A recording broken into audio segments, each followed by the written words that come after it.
Welcome to Mount Shasta's August 14th City Council meeting. Please join me in the Pledge of Allegiance.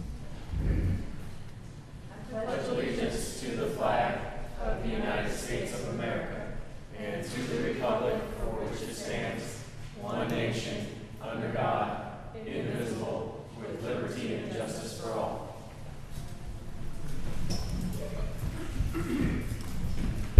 Councilmember Engstrom? Here. Mayor Pro Tem Stearns? Councilmember Sutcliffe? Here. Councilmember Wagner? Here. Mayor Mortar? Here.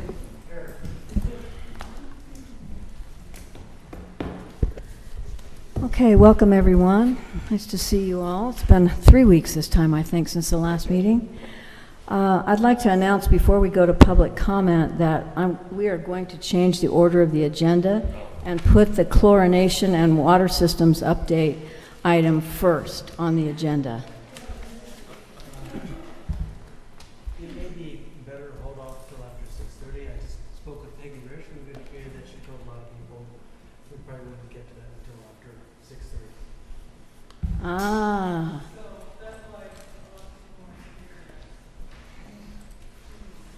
Good idea.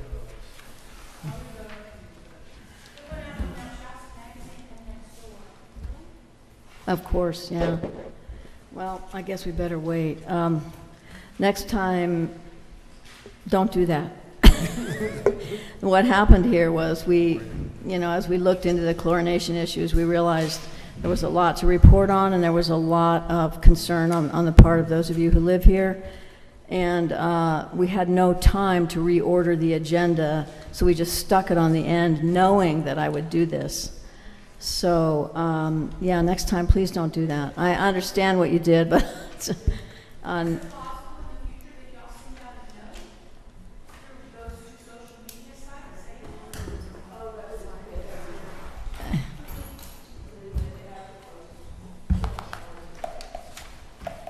okay, well then I will judge based on the number of people who floated in when we'll do the agenda item. Rod, I'm sorry you'll be here for a while. Okay. At this time, I'd like to welcome any public comment for those items that are not on the agenda, but are either something on your mind or something in the consent agenda. You're welcome to come up and have your 3 minutes with us.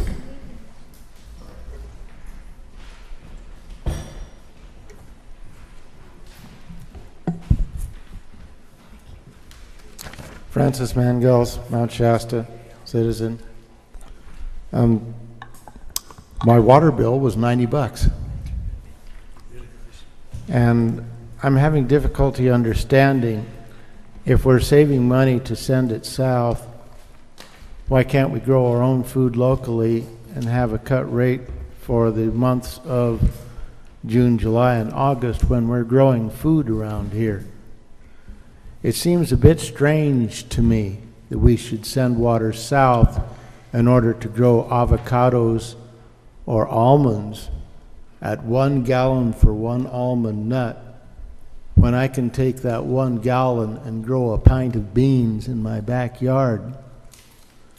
This strikes me as a little strange and inefficient. Now, we put the meters on, and that's nice, I suppose, but and consequently, a lot of the water use in here in the city went down. That was good, and in the process of putting in the meters, many discovered there were holes all over some of the systems, and that saved water, and that was good.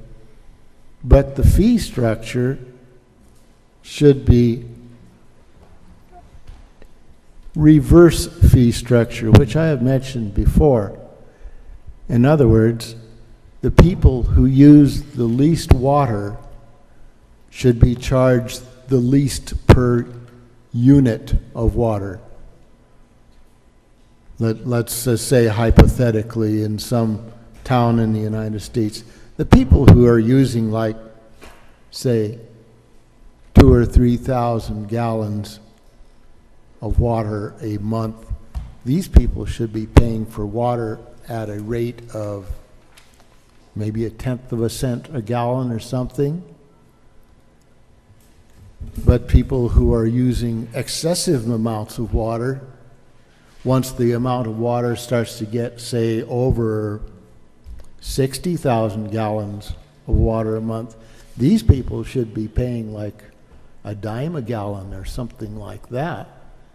Because if they're using that much, they're obviously wasting it on a swimming pool or something like that. And I really find it kind of strange the way our fees are set up. End of statement. Clarification? Yes? You said you spent $90 on water. Do you have an amount of gallons of water that's equivalent to that amount? Yeah, that was somewhere around 40,000 gallons, most of which went to the garden because my normal winter usage is somewhere around 3,000 gallons a month. Can someone correct my math here? I have $12 was our base rate and then 80 cents per 1,000 gallons. So I estimate that's closer to 100,000 gallons of use to get to $90. Well, this is the little fee card that everybody gets. Is 90 the total? 90 was the total bill. That includes the garbage. Oh, that's garbage. Sewer. Oh, it includes drainage. Okay, sorry. Yeah, I guess the garbage is included in that. Yeah. But all the same, I still think that there ought to be some kind of a break for people who are using the water to grow food. It could be easily done with somebody saying, you know, I cultivate at least 1,000 feet of garden, therefore I ought to get a break on my water fees. Doesn't that make sense for somebody that's saving money and saving water for our own usage here? Our big thing we have around here about individual responsibility. There's a whole different ballpark going on here than somebody who's filling a swimming pool every day and has water constantly going through a swimming pool versus somebody who's growing food. This is very Thank you, strange. Francis. Thank you. You make some good points. Thank you. Okay, we have Betty Krieger.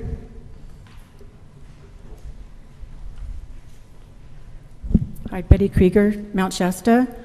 Imagine my surprise after sending a letter to the editor to discover from Juliana that the Planning Commission and the City Council, in all their collective wisdom, decided that it's perfectly okay to smoke right in front of a door of a restaurant as long as it is outside the downtown no smoking district. But it is not okay to smoke within 20 feet of a restaurant patio or in out-of-the-way places like Mill Street, Water, Maple, or Alma and Lake up to the railroad tracks. I ask you, what kind of misguided logic was used to determine that it's okay for people sitting in a restaurant or trying to get into or out of a restaurant to be assaulted by tobacco smoke as long as they are outside the downtown no smoking district? In making her point about how long it takes to get an ordinance to become effective, Juliana stated that she had consulted with cities of Calabasas and Alameda when considering our no smoking ordinance. She, however, failed to mention that Calabasas prohibits smoking within 20 feet of restaurants and all other public places, and the city of Alameda specifically prohibits smoking within 20 feet of doors, windows, and other openings into enclosed areas not otherwise prohibited by law, not just restaurants. Without exception, the no smoking ordinances of cities in California, which I've reviewed, prohibit smoking within 20 or 25 feet of the restaurant, as well as that distance from patios. Some cities even prohibit ashtrays within 20 feet of the smoke-free area. So please tell me why the city feels it's all right for people to smoke right next to the door or window of a restaurant when you think it is not okay to smoke within 20 feet of a patio attached to said restaurant. For example, Harry's Indian Food Restaurant main entrance is more than 20 feet from the patio. Therefore, by your logic, it is not okay to smoke 20 feet from the patio, but it's perfectly all right for people to stand right outside the front door and smoke. While our ordinance protects customers of restaurants such as Lucille's, Tavellano, Yachts, and others merely by being in the downtown district, customers of places like Mike and Tony's, Lila's, and Don Tito's are not protected simply because they have the misfortune to be outside the downtown district. Can you not see the disparity and discrimination in this? In CCR 1729, you state that you recognize, quote, secondhand smoke as a public health concern for the city of Mount Shasta, but apparently that applies only to certain people in certain areas. The city council needs to revisit this issue, and I'm asking that you do one of two things. Add no smoking within 20, quote, no smoking within 20 feet of any doorway or window of a restaurant, as well as on the sidewalks which provide direct access up to the restaurant. Or place this issue on the agenda for discussion. And perhaps the police department should deputize me to enforce the ordinance, since they aren't particularly interested in doing so themselves. I'm already doing it voluntarily, but at least I wouldn't have to suffer abuse I'm getting at the moment from smokers, as I would have the authority to enforce it. Thank you. Thank you, Betty. Okay, I have.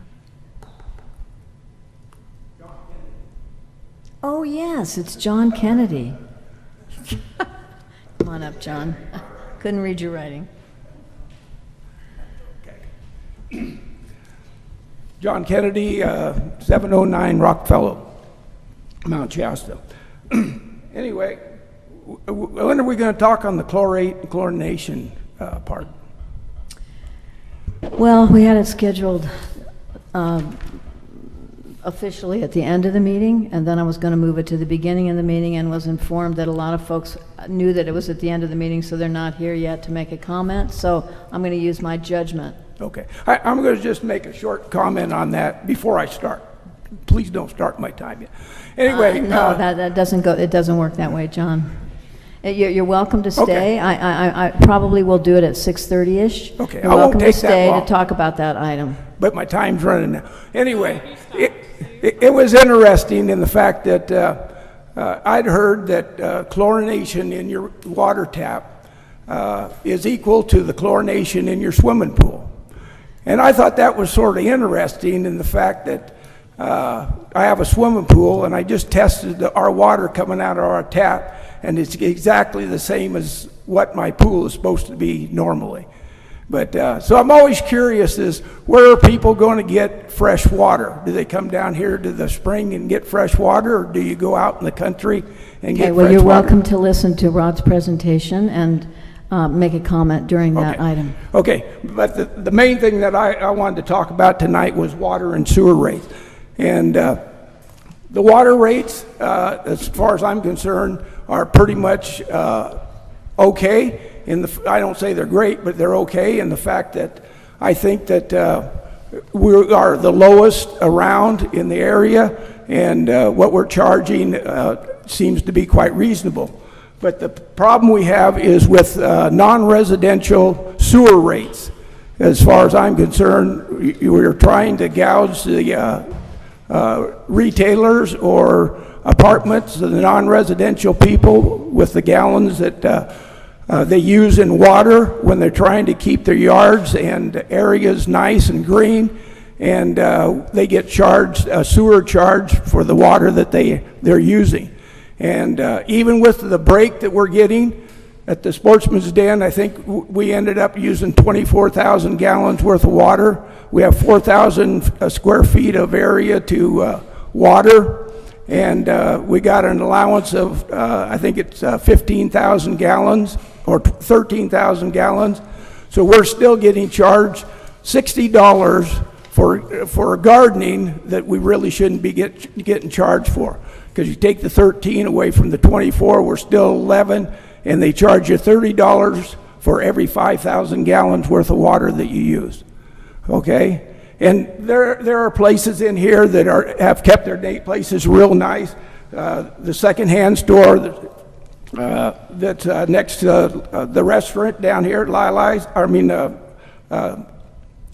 forgot what it is. Lily's. The Chinese restaurant. Anyway, Ron's at the Lily's, they keep theirs nice, and they got getting charged extra. Mount Shasta Inn and Suites, their grass is always green out there. Mount Shasta, the inn, the Shasta Inn down there, Strawberry Valley, all those are getting charged extra that shouldn't be charged for sewer.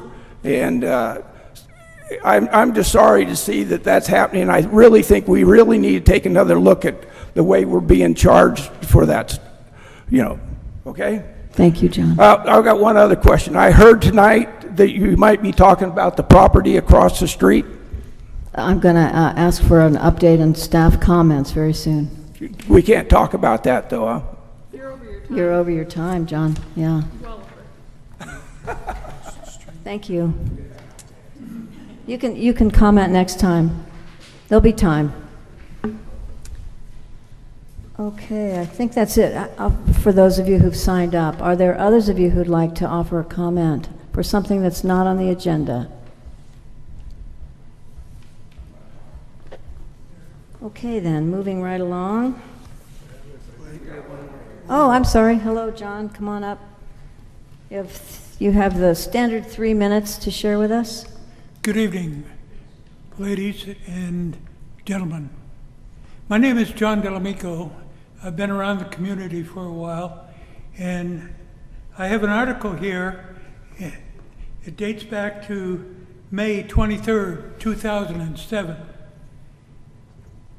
And I brought it up at a joint meeting and was kind of poo-pooed. But there's an issue here that I think this community, there are many people that should take interest in it. It's the City of Mount Shasta, Recreation and Park District, the County Board of Supervisors, and our railroad. I circulated in 2006. I circulated a petition which went directly to the City Council, and there's been nothing done on it.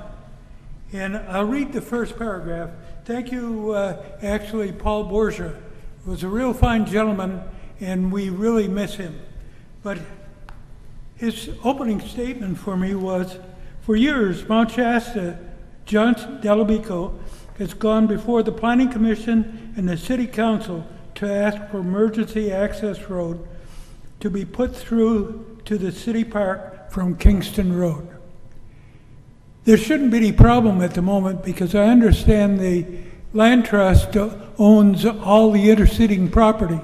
However, it's a responsibility of people such as yourself to avoid this continuous playing Russian roulette. We need to take this. A few years ago when I circulated this, oh, by the way, shortly after I circulated this, my wife had lung cancer, so I kind of backed out of it a little bit. But I think it's important. It's time. And I understand that there's going to be a joint meeting between the Recreation and Park District and this City Council in September. I don't know whether that's the case or not. However, I was at the last meeting, and all I saw was nodding ahead, and there weren't any decisions that are made. This is a very important decision that everybody should keep in mind, including the Pope. I couldn't let that one down. So if anybody wants to see this, I have it with me, and I hope something happens in the near future. As I say, I went through the process, including making a map and everything. So I'm willing. My wife is no longer with us. I am currently willing to participate again. I volunteered the Recreation Park District to take advantage of it, and I will work. Thank you very much. Thank you, John. Mayor Morgan, you may notice. if I may comment. Yes. John, you might want to stay for the council meeting for item number 12. We'll be discussing an issue that is relative to your concerns. I think you'll find that interesting. On tonight's agenda, John, item number 12 addresses this. Do you understand? Okay.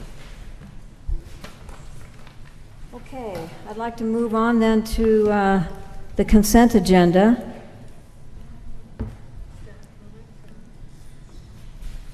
Oh, thank you for the reminder. Yes, First, before we do that, I'd like to go to staff comments followed by council member comments. I do have a couple of things I'd like to ask from Juliana and Rod and Muriel, but before that, Bruce, would you like to offer some comments tonight? Certainly. Thank you, Mayor Mortar. I know there's a great deal of concern, and we're going to have the city planner discuss this in detail regarding the freeze project and the property located up in North Mount Shasta Boulevard.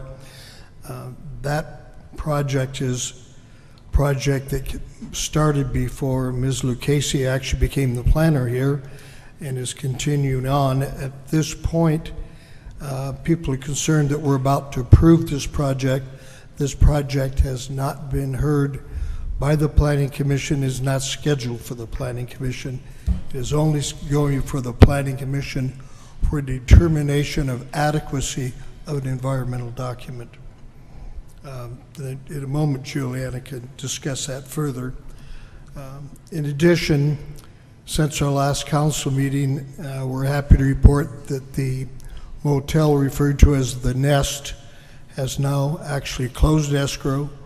We have a new owner that is planning on redeveloping the property and operating it as a motel again. And we're in the process of setting up meetings with the new owner and the development team to facilitate those activities. We hope those will move forward very quickly. We have also been working on the Eugene Avenue, the old hospital building up in Eugene, and we have at least a partial meeting of the minds between landowner and city on a potential way to move that project forward in such a way that it would be first cleared of any mold or any asbestos that's in there, then the building would be removed and the property could be reconveyed. That would be restricted to residential development, which would be a big upgrade for that neighborhood. Staff will continue to spend considerable effort working with the property owner. We hope we can bring this to closure and move it forward. We'll keep the council posted as well as the Planning Commission as we go forward. We've also been spending time working on 3 development proposals on the landing. Some are moving forward a little faster than others, but they're moving forward. And as those get fleshed out and become real, we'll be bringing those up through the process for public comment, Planning Commission input, and then ultimately to the City Council for direction.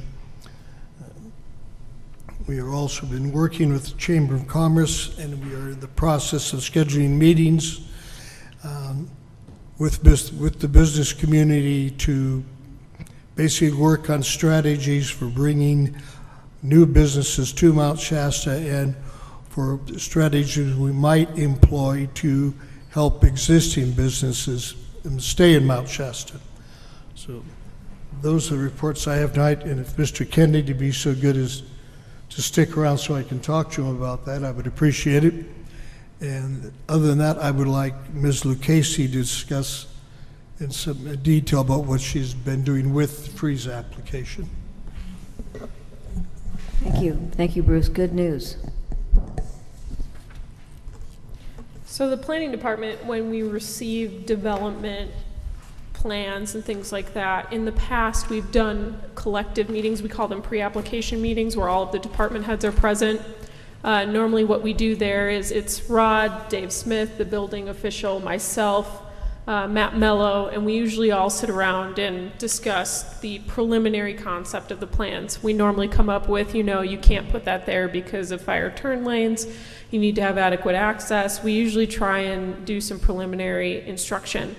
The unfortunate thing with this development is it happened, and again, we can't talk about the merits of that development here at this time, and I caution all of the council members to not do that because it hasn't gone to a formal agreement at the Planning Commission level, and you've charged Planning Commission with that first step. So one of the things I have warned the mayor that needs to be communicated to the councilors is, talking about your personal feelings about this project. If I find out that happens, I will formally request that you don't get a decision on that project because we can't have a biased decision. You'll formally request that that individual recuse themselves Yeah. from the decision if it's appealed. Yeah, if it's appealed. So the way that it happens, we do those pre-agenda meetings. This development was not able to do that because of the the planner was not available, as well as we've had numerous meetings with this individual. What we're doing right now is basically taking them through the process like we would any other development. And one of the things that I'm required to do by state mandate is take them through the CEQA process. So what we do normally with a development is we have to determine if it's a project or not, which is basically, does it have direct or indirect impacts on the environment? We usually make that decision first. If it does have an impact on the environment, then we check for exemptions. This one in particular, we had communicated early on that it needs an initial study. So that's what they're going through at this moment. So I do not have pieces of paperwork to take them through to a final decision. Right now, they're just doing the environmental work on the property. So the Planning Commission has a public hearing set on August 29th.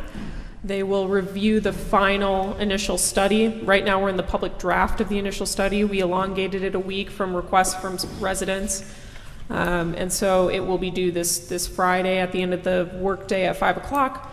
And we'll take that input. We will respond to each of the letters similar to an environmental impact report. And that will help us form our final initial study and mitigated negative deck.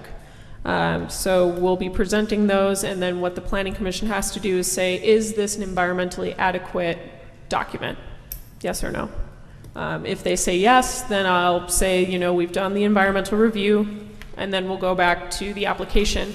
Now, one of the reasons why we're not bringing it forward for approval or disapproval is because some of the mitigations that are offered in that, the property owner might not want to do. So that does happen on occasion where we'll take back that mitigated negative deck and that individual decides, you know, what they're asking is not really working. I may need to rethink my development. So we want to give that individual an opportunity to do that. So that's basically where we're at. It's not about approving or disapproving of a project. It's not about, you know, proper placement at this time. It's about just the development itself and the environmental impacts. When we do get to the point, so he has applied for an architectural design guideline application as well as a conditional use permit. Part of the the conditional use permit is that all residents within 300 feet of that development is given a letter, at least within 10 days of the hearing that they have that, and then they're allowed to come in, send letters, and talk about the merits of the project as far as how it is cohesive with the environment and things like that. So we're not at that point. As far as CEQA goes, we do a notice of availability for an initial study and draft mitigated negative declaration. And that's basically what we're mandated by law to do. Some individuals had gotten the two processes confused and thought they were going to get letters, but that doesn't come until we get to the conditional use permit, which we are nowhere near that right now. We just want to make sure they can get through the environmental review step first. Thank you. Questions of Juliana? Yeah, Juliana, since you're working the issue, I guess this is on city property, and is it on the border of county? Or No, is it, okay. Neither of those are correct. I'm For some sorry. reason, I've had a few people ask me if it's in the county. It is not. It is well within city limits. There's no city property there. No, there's no county There's property no city either. No city either. It's No. not owned by the city. It's private property. It's all, Within yeah. the city boundaries is what I meant. It's within the city limits, so they apply to city regulation.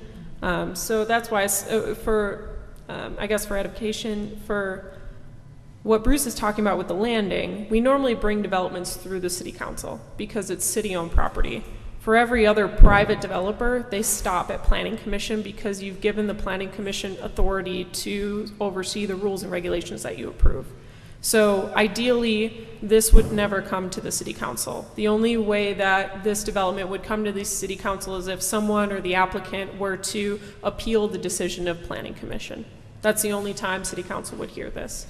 I hope not to take it to that way because it adds more time and adds more cost to everyone in the process.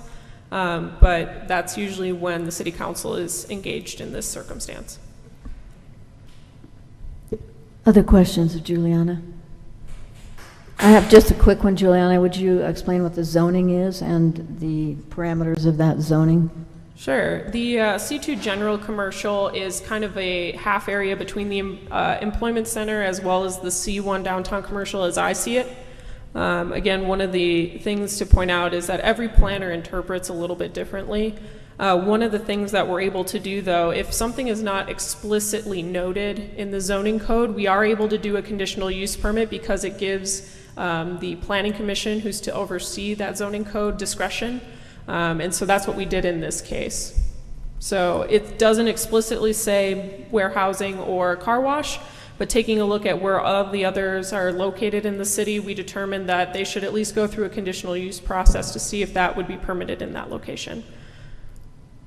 Which was discretionary. The conditional use permitting process is in addition to what is called for. Yes. So normally what happens is a developer comes to us, for example, someone wants to open a retail shop downtown. I would say C1 downtown commercial is a use by right. And so that's usually what we tell people. They don't have to go through any additional permitting in that case. Normally there's maybe some architectural design application they have to do, but other than that, it's usually waived through. Again, for this case, it wasn't explicitly prohibited, it wasn't explicitly allowed, and so I can always make the judgment call of taking it to Planning Commission. Okay, thank you for your thorough explanation, Juliana. Any others of you? No? John? On this subject. Another request of staff comment? Yeah, I just need some clarification on, this might be to Rod and or Muriel. When a commercial customer with respect to water and sewer, it's a large customer, and they're using a lot of water, their sewer bill will be proportionally billed that same month. And if that customer has a leak and is using a lot more water than they thought, they're going to have an even bigger sewer bill. Is that correct? That is correct. Okay. Yeah. And there are forms they can submit in both of those situations for a leak adjustment. Right. If they can demonstrate that the leak has been fixed, they can submit. And then go back and get a and credit. we would go back and look at the usage, see when they fix that leak, and figure out how much water they lost, essentially, and then there's always the landscape adjustment too for the wastewater fee. If they have a large landscape area that's water that's going through their meter but not ending up into the sewer, so we can adjust it that way too. So I had asked for just a brief summary from the combination of you, Rod, and Muriel of the response to the rate increases and our response to the complaints we've heard or the concerns we've heard. We have this on next agenda, a full agenda item, so I'm not looking for a lot of detail, but just because this is such a critical issue to us, I'd like just an update every meeting until we have decided a different course, or maybe we don't decide anything differently, but I'd like to hear just what what the response has been from the public, hearing from the front desk folks, and then how we've responded to do our best to respond to their concerns. So from my perspective, we've processed probably close to 15 or 20 landscape adjustments, a handful of leak adjustment requests. We have actually a meeting scheduled for Wednesday to go over the leak adjustments. So those are in the process. It's taken, we responded to a lot of questions and calls, and I think more so I'll let Muriel elaborate on the front office staff side. A lot of, I think, shocked people that just got their bill. I've had some meetings with some very unhappy individuals due to the size of their bill. And from my perspective, just trying to explain to them their usage is, say, 160,000 gallons. Yeah, that's going to be a pretty significant water bill.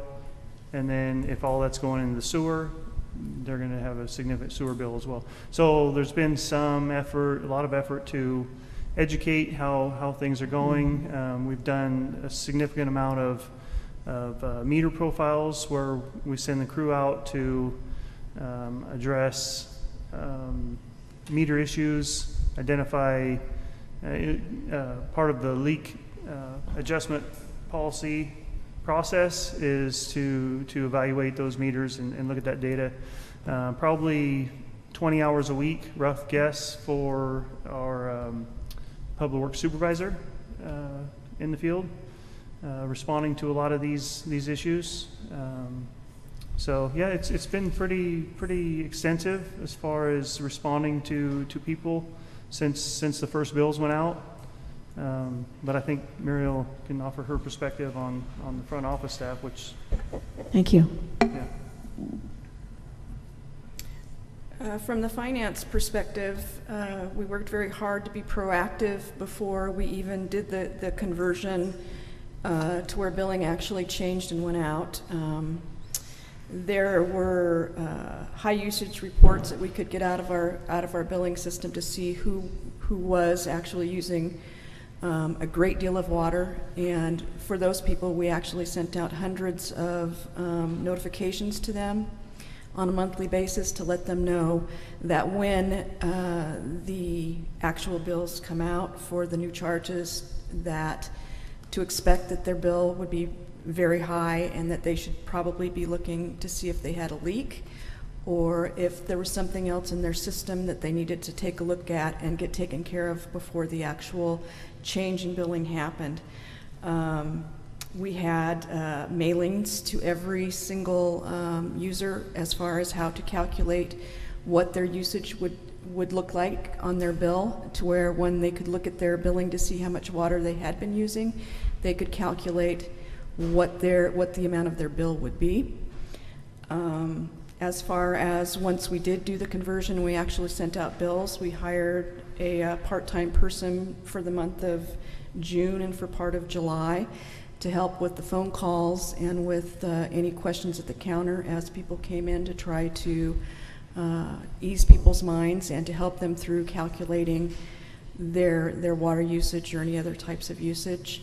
I think the bigger issue has been for, not necessarily for the residential users, but for the commercial users and the sewer fees, which Rod and his crew has been handling a lot of those types of issues to figure out what the amount of space is for landscape adjustments, and to take into consideration if there are leaks and how to calculate that leak adjustment thing. So at this point, it's a work in process. Thank you. To me, it sounds as if both of your departments have been extremely not only responsive but also proactive. I guess I'm a bit surprised that people, in my naivete, that people didn't look at their year's worth of bills that came to anticipate when we actually began the billing process. There was a lot of opportunity for us to learn about the water usage we were actually having. So we'll continue to have a conversation about it and a further, sure, John, and a more complete report at next meeting. Yes. Okay, so there are some customers, and I deal with them on a weekly basis, customers of the city and customers of mine privately. And they're under the impression they're going to be able to negotiate out of this. Yeah. So I'm trying to convince them that's not going to happen due to certain statutory restrictions. They really have to be proactive and find out what the problem is with respect to their water usage. These are commercial accounts. I won't mention the names of them. I think you know who they are. The one's really bad as far as the amount of increase in their bill.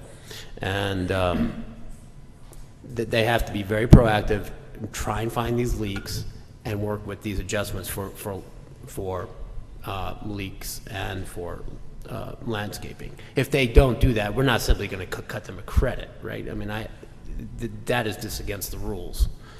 It'll be, the bill is the bill, correct? Okay. That's what the 218 process was about, Exactly, as and far that's as what I've I been telling them all.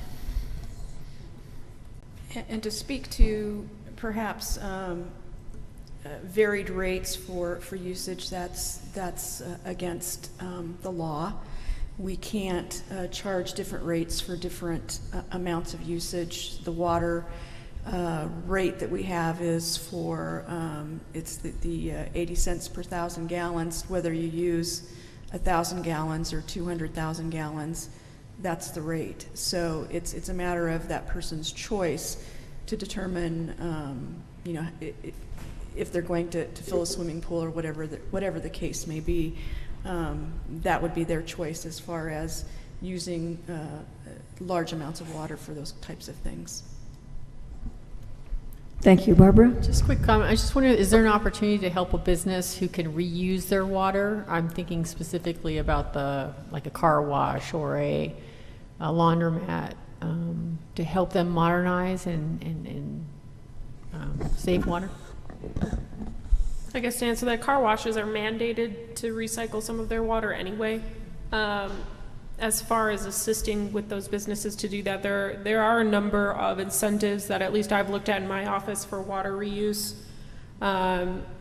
It's basically looking for grant opportunities to help. I don't think the city's in a position to financially support initiatives to help people move over to either gray water systems or any other type of water reuse system at this time. There are a few other programs. I believe we do have on our website an environmental section that has programs that can help people, you know, get a loan to put in more sophisticated systems if they need it. Good question, thanks. Okay, unless there are other questions, I'd like to move to consent agenda. Oh, no, I'd like to go to city council member comments. I must be wanting to move this agenda along. I'm sorry. Who'd like to start? Council member comments. Tim? So let me make some comments relevant to public comments that we heard this evening. Francis, you heard the finance director indicate that while it may make sense to charge people who use less water a lower rate and charge people who use more water a higher rate, we legally cannot do that. So that could be something you could work on at the legislative level in Sacramento. And there'd probably be a lot of people who would be supportive of that. But we can't. So this isn't a conversation, remember, thank you. We can't do anything about that. Betty, I think you made some good comments regarding smoking ordinance. There is a planning commission meeting tomorrow night at 6 o'clock. You may want to make some public comment or reread your public comment tomorrow night and see what happens with that. John, I just want to say I really like what the Kennedys are doing with Bigfoot or Yeti in front of Sportsman's Den. Bigfoot. So those are my comments for now. Thank you, Tim. Others? So I'm just going to continue on this rant regarding commercial sewer and water rates. It's becoming apparent to me, and I guess I'm addressing one or two of the people that spoke earlier. I didn't know the extent to which staff was warning people of the upcoming increases in both their rates and therefore the amount of their bills. So the sticker shock shouldn't have been that much of a surprise. My impression is, and I know for a fact one commercial customer of ours did have to take care of a leak, and it did cost $10,000 to do that. So these businesses are looking at plumbing bills that, not surprisingly, will be in the 5-digit range to fix these problems. But it would appear that modernization of our utilities is necessary, whether it's a water system providing clean water or if it's a sewer system that's not leaking and putting out polluted water into rivers. It's something that's going to have to be borne by all, including the businesses, much to everyone's dismay, but we are in the process of doing that. Thank you, John. Okay, I have just a couple of quick things. Some of you may have seen that there an announcement that came out today that there will be an eclipse viewing celebration at Shasta Park from 9 to 11 on Monday morning. For those of you who'd like to join a community gathering, an informal community gathering to view the eclipse, be sure you bring your own eclipse viewing devices. Upper Field at Shasta Park. And I'd like to offer some thanks to the Clean and Safe volunteers who I understand this morning, there were 8 or 10 of them who volunteered to pick up trash and litter on the north side of Lake Street between the Chevron station and Burger King. They left with 2 entirely piled high pickup loads full of trash bags. And they have another scheduled, I believe, for Thursday, maybe for the other side, which they've already cleaned once, on Earth Day, I believe. Anyway, thank you for those of you who choose to wade into that relatively nasty business. It's such an important thing to have our town, in my mind, present a clean place, a clean face, and a sentiment that we care about how we are, how we look, and the kind of community that we are. So, thank you again. Yes. This comment ought to come from Catherine Wilson, but we have openings on various committees. Did you want to talk about what openings and what opportunities are still available to citizens? So off the top of my head, currently we have an opening on the Active Transportation Committee. I did receive a application for that committee, and we anticipate that we'll hold a special meeting in the last meeting of September to hopefully appoint that gentleman. We have an opening on the Beautification Committee, and I believe that's it. We do have an opening on CDAC that will need to be filled by a member of STEP. We have an opening on Downtown Enhancement Advisory Oh, correct. Committee. On the Downtown Enhancement Activities Committee, we also have an opening as well. Thank you. Okay, are we ready for consent agenda? Okay, let me read through it. The city manager recommends approval of the following consent agenda items. All resolutions and ordinances on this agenda or added hereto shall be introduced or adopted as applicable by title only, and the full reading thereof is hereby waived. And you'll have a resolution number ready for me, Kathy, when I get to point D. Point A, approval of minutes, July 24th, 2017, regular city council meeting. B, acceptance of Brown Act committee minutes for the Active Transportation Committee, regular meetings May 19th and June 16th, 2017, and Beautification Committee minutes July 12th, 2017. C, approval of disbursements, accounts payable 7/11, 19, and 27, and 8/02, 2017. Total gross payroll and taxes for the period ending July 16th, 17. Point D, the resolution number?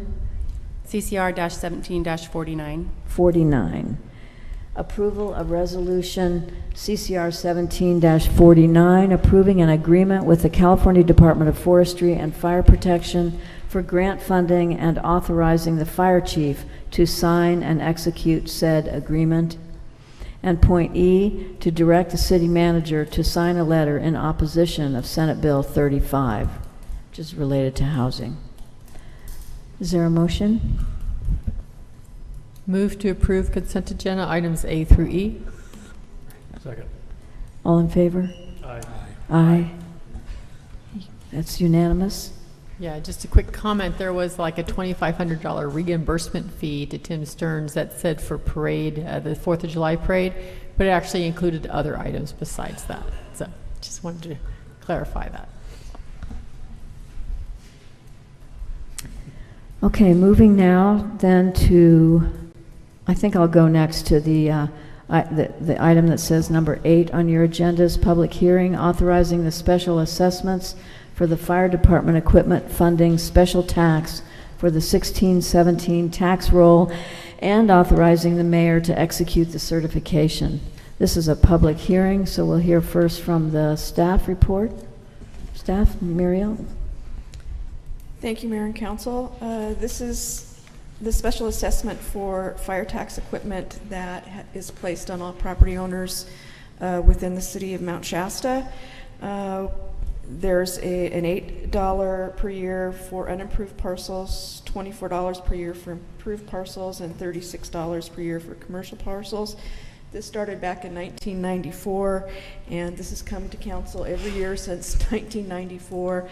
And basically what happens is I get the entire property list and go through that property list and review any types of combinations of lots or divisions of lots and all of those sorts of things, and basically update that database for the auditor and assessor at the county level, and it's now coming to you for approval.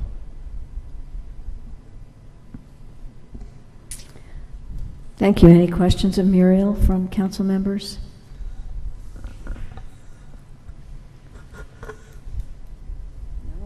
Okay, I'll open the public hearing then and ask if there are any comments from those of you in the audience.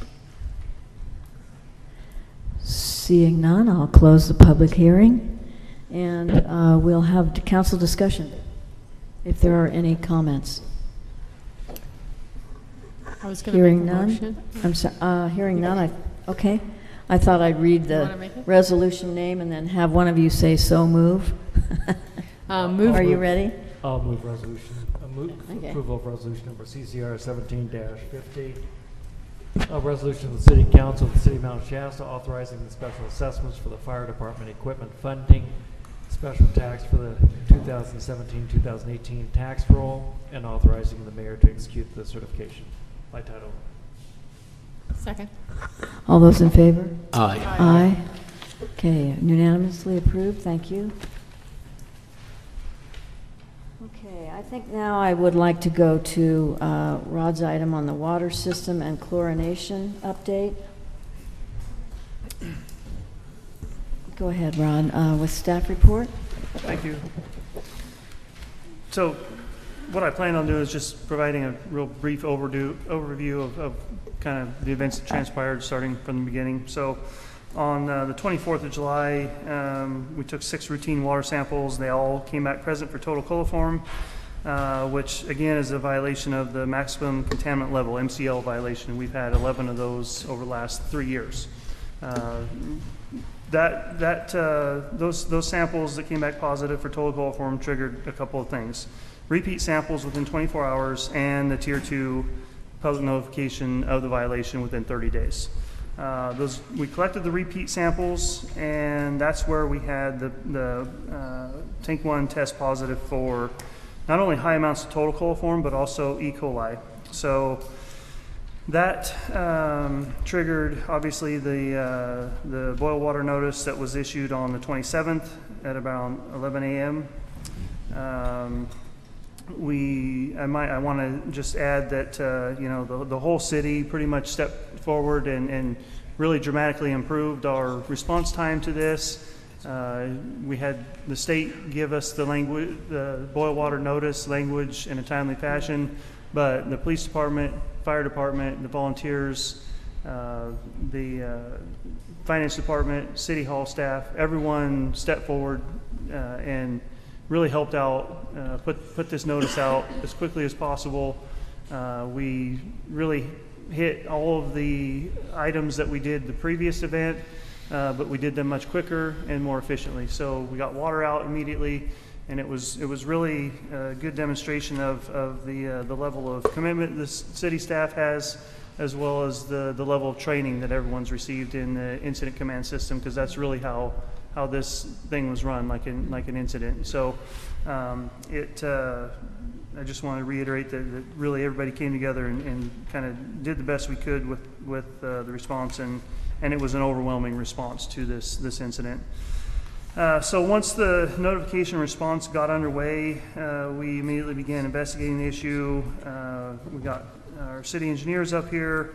The Division of Drinking Water folks were here on Friday, and we were at that point coordinating the setup of the emergency chlorination equipment. This emergency chlorination equipment consists of a very small Honda gas-powered generator and a 5-gallon bucket with the sodium hypochlorite solution and a pump. And so Pace had the pump. They helped us get everything set up, and really before the state was even there, we had it ready to go. And so they did ask us to go ahead and start the chlorination equipment and maintain a 0.5 milligrams per liter residual in the system.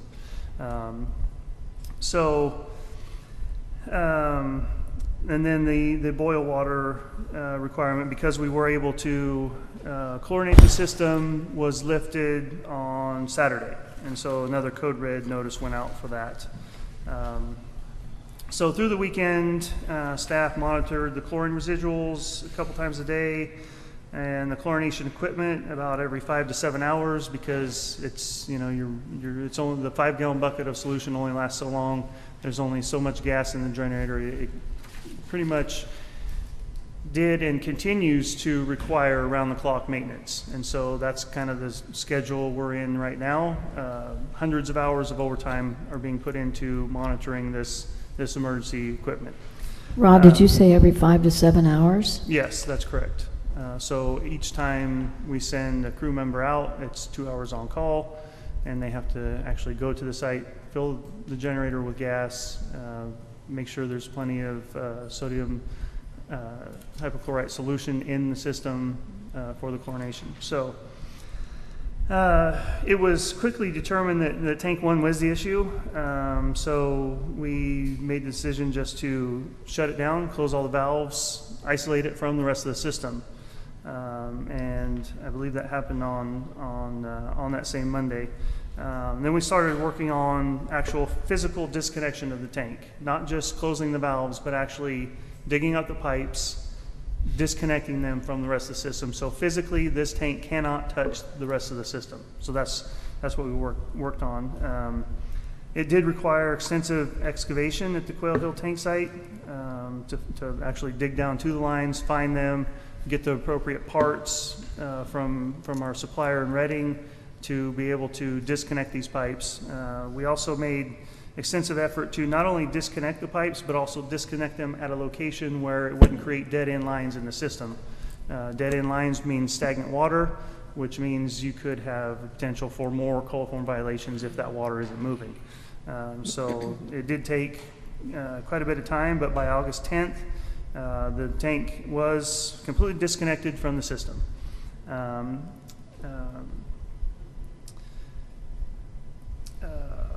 The state requested that we put together kind of a technical memo to outline big picture what we've been doing, what we've done for the system, what the issues were that we have found, and so that report was completed on August 7th. It is attached to this report that was submitted to you and the public tonight. So the inspections of the exterior of tank 1 on the 28th and the interior of tank 1 on August 2nd were quite extensive and thorough. The inspection of the interior of tank 1 required that we pump the water out of the tank. We did later find there was conveniently a drain valve that was buried, but nevertheless we pumped the water out. That investigation was pretty significant. It revealed numerous structural and sanitary deficiencies, which are noted in this table that I provided to you. There was Division of Drinking Water staff on a routine basis, part of the policy, whenever we have a violation couple different things qualify, but an E. coli violation is one of them. It triggers a level 2 assessment. A level 2 assessment is something that their staff does. Level 1 assessment, which is usually triggered by just a regular total coliform violation, is something that city staff does. And all the assessments is set questions that get you to answer the questions and lead up to finding actual problems. So that level 2 assessment was completed and by drinking water staff, and they noted several corrective actions, some of which we have completed, some of them we have yet to complete. But one of the things that they reiterated, their verbal instruction to chlorinate, they put again in the level 2 assessment that we had inadequate disinfection capabilities, so they required that we install emergency chlorination facilities, which they actually technically required us to do on the 28th. That, I believe that was that Friday that they were here. So again, they noted a couple of other things, the possibility of the movement of water in tank 4 could be a problem. They noticed an organic growth in the springs. They want us to check into that, and they want us to do a sanitary and structural survey of the spring site. Basically, the results of the investigations, the technical memo that was prepared by our city engineers, we came to the conclusion that, and the data, the sample results data, that tank 1 was in fact the problem due to the number of issues that we found in tank 1. We are very confident that tank 1 was a source of the E. coli and probably most likely the cause of the numerous total coliform violations we've had over the years. Although that's a hard justification to make because total coliform is everywhere. It can occur, it really literally occurs everywhere in nature. It's in the air, it's in the dirt, and so that's hard to say, but just the past 3 years of problems that we've had and what we found in tank 1, I'm pretty convinced that this tank 1 was our issue, which, you know, again, we made that decision based on the information we had to disconnect that tank. So it's our recommendation that we, you know, discontinue the continuous chlorination since the tank has been physically removed from the system. Kind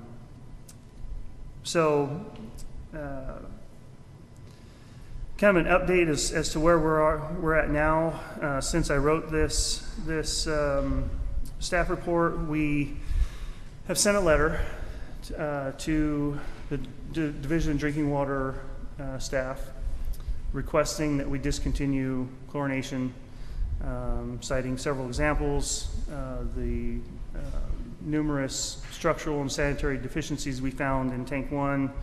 And so that, coupled with the technical memo, we feel that we've made a pretty strong argument that we found the problem. Nevertheless, I got an update today. We've been working with the state. They continue to require us to maintain a 0.5 residual in the distribution system. I've stated to them the logistics of what we're dealing with here. They're basically requiring city to chlorinate the water that's really not set up to do so. We're operating a system right now that's not meant to for long term. It's very labor intensive and time intensive to keep it going. So as of today, the state is continuing to require we maintain a chlorine residual in the system. They've indicated, when I first talked to them today, that they will issue a compliance order. The last time I talked to them later this afternoon, they've changed their mind or changed their position. They're now calling it a permit amendment. And so I don't know if that's more permanent or more restrictive or what, but it's, in any case, they are going to do this permit amendment with some conditions. Some of them are, like they've mentioned in the corrective action, in the level 2 assessment, they're going to probably require an operation maintenance plan, another sample tap on the outlet of tank 4. These are all easy things that can be done. But they are not lifting the chlorination requirement.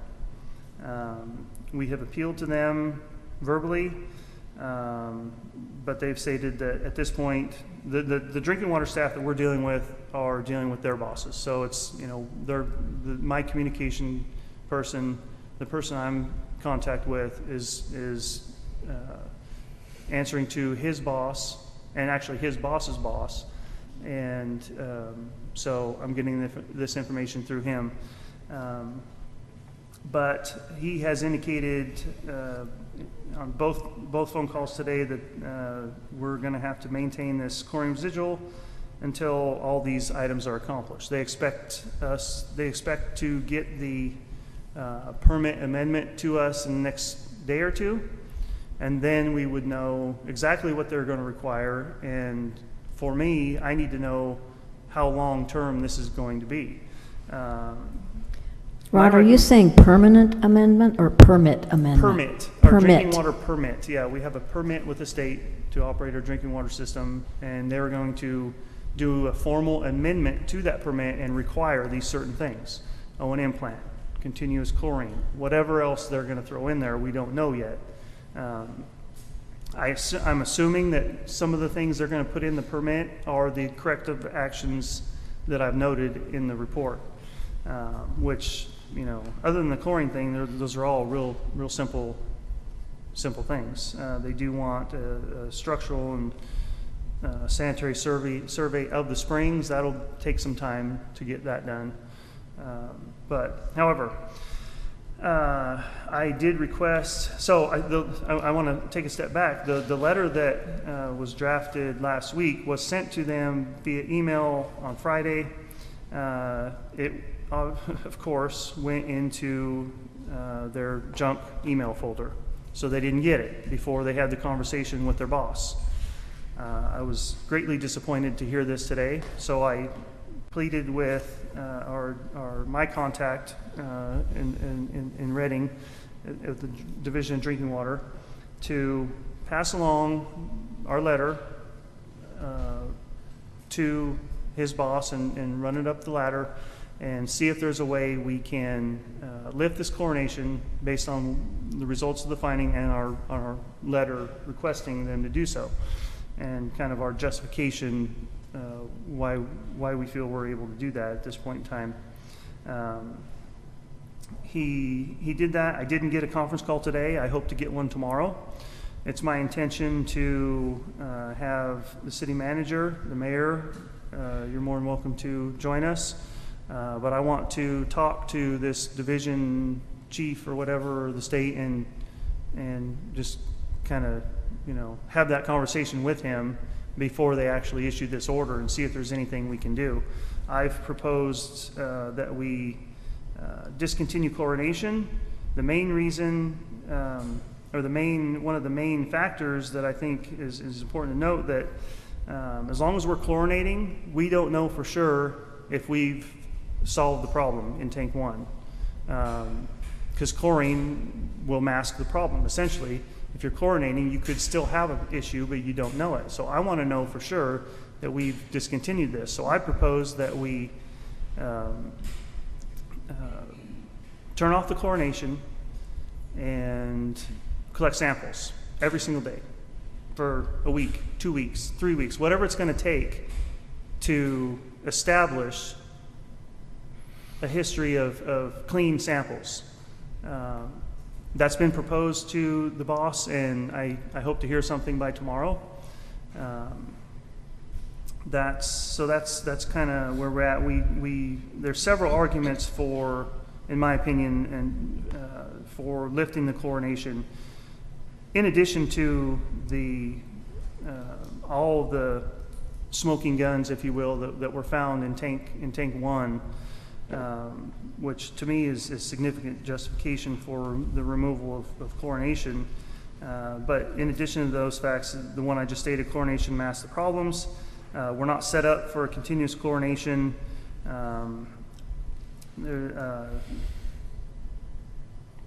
High likelihood that we found the source of the problems and have taken all the steps required to ensure that the problem has been eliminated. Another important factor is I don't know all the ins and outs of it, but at the federal level, the MCL violations are different. They've removed the requirement at the federal level to report total coliform violations. So the main point I want to make to the guy is if he's looking at the history of MCL violations and the Cold Springs E. coli, which in my opinion was a false positive, it was the lowest possible level. We haven't had any positive samples from the springs since then. If you just look at this one event, everything leads towards tank 1, and we have eliminated that from the system. So that's going to be my argument to them. And so I hope to know more tomorrow. My recommendation is that we informally appeal his requirement, his decision tomorrow.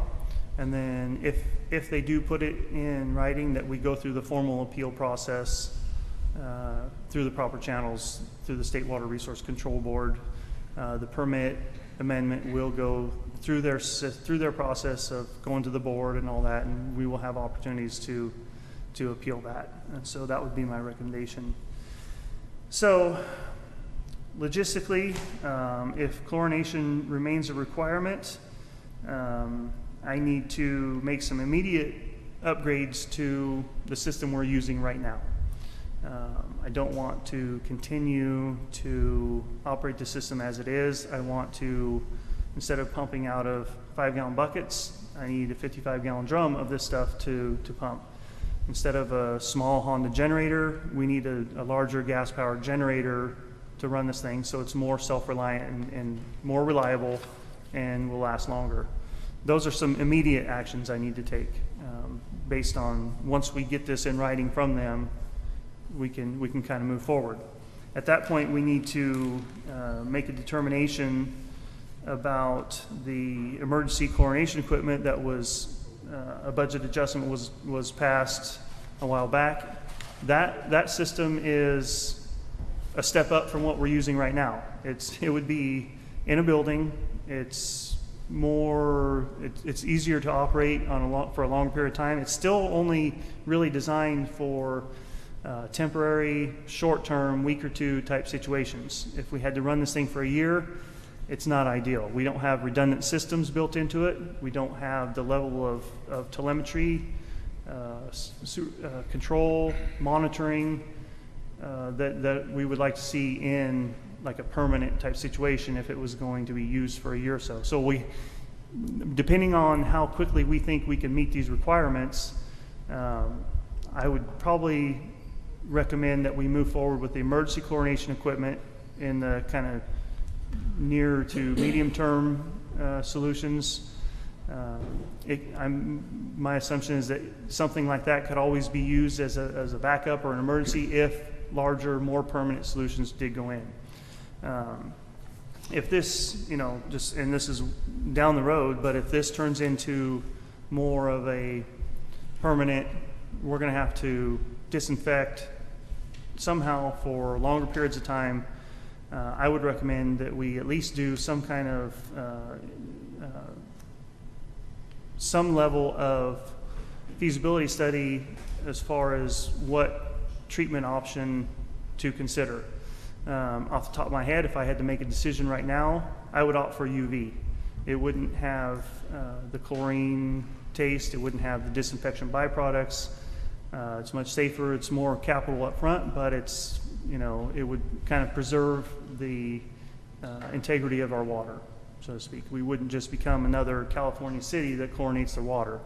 We might still be able to maintain that high quality water status that we've grown accustomed to.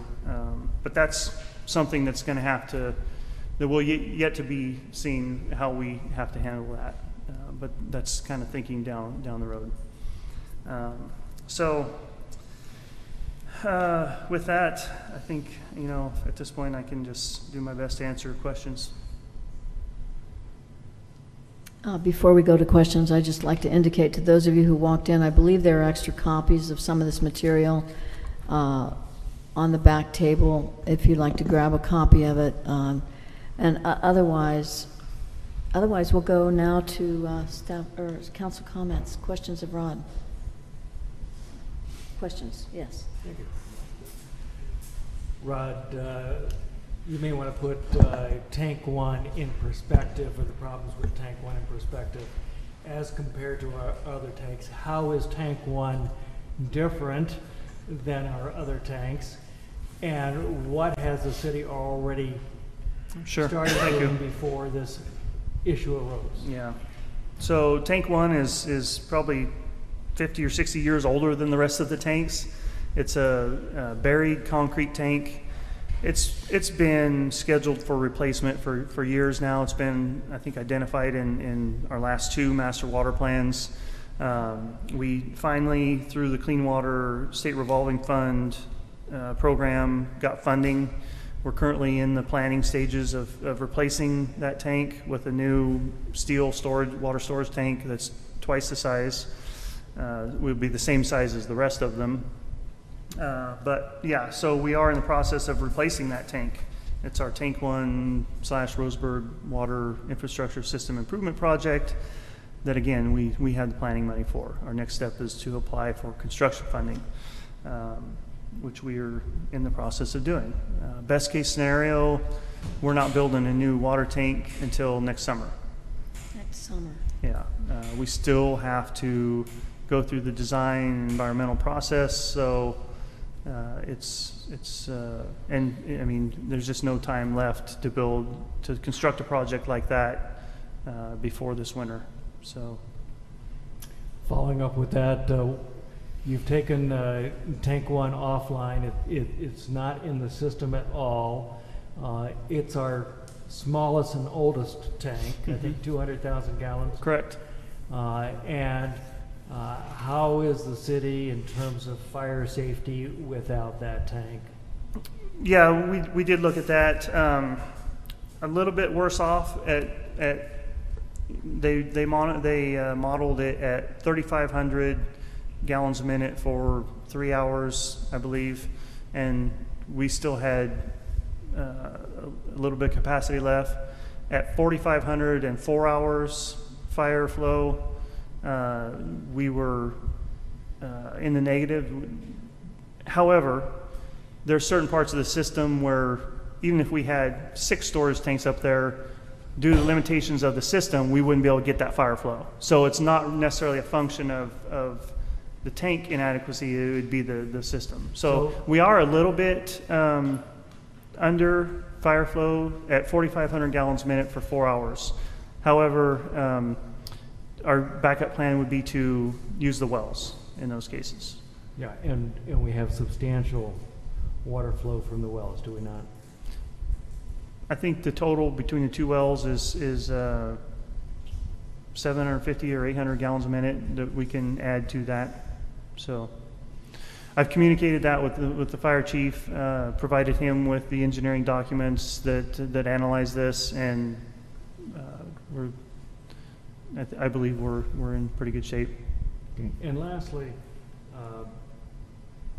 if the local office were to tell us that the city had to chlorinate, there is an appeal process. There's a formal appeal process that the city can and will go through. Is that correct? That is correct. That would be my recommendation. Okay. Thank you. Thank you, Tim. Other questions of Rod? No? Okay.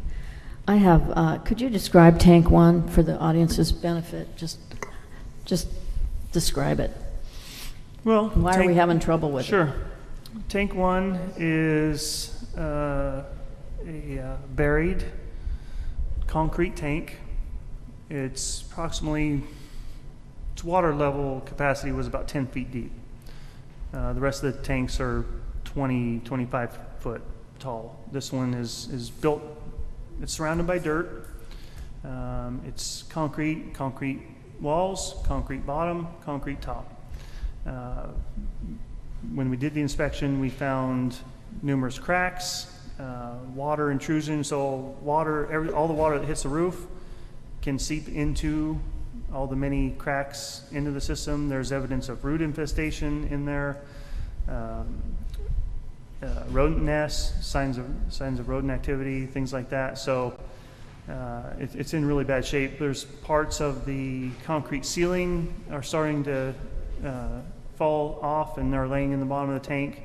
There was I wouldn't say a significant amount, but there was some sediment in the bottom of the tank. The problem with tank 1, council may recall, I'm trying to think of the year, it's been at least 5 or 6 years, we did the tank painting and recoating project. We sent a diver to inspect all the tanks. However, they couldn't get into tank 1 because of the configuration of the hatch and some pipes and some brackets and a ladder that was installed right at the hatch, so he couldn't get in with his equipment.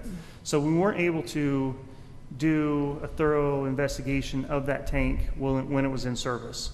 It really took taking it out of service to be able to get in there and actually do this inspection. And so it's yeah. I don't know if I can provide more description than that, but it's thank old. you. It's not a pretty picture. No.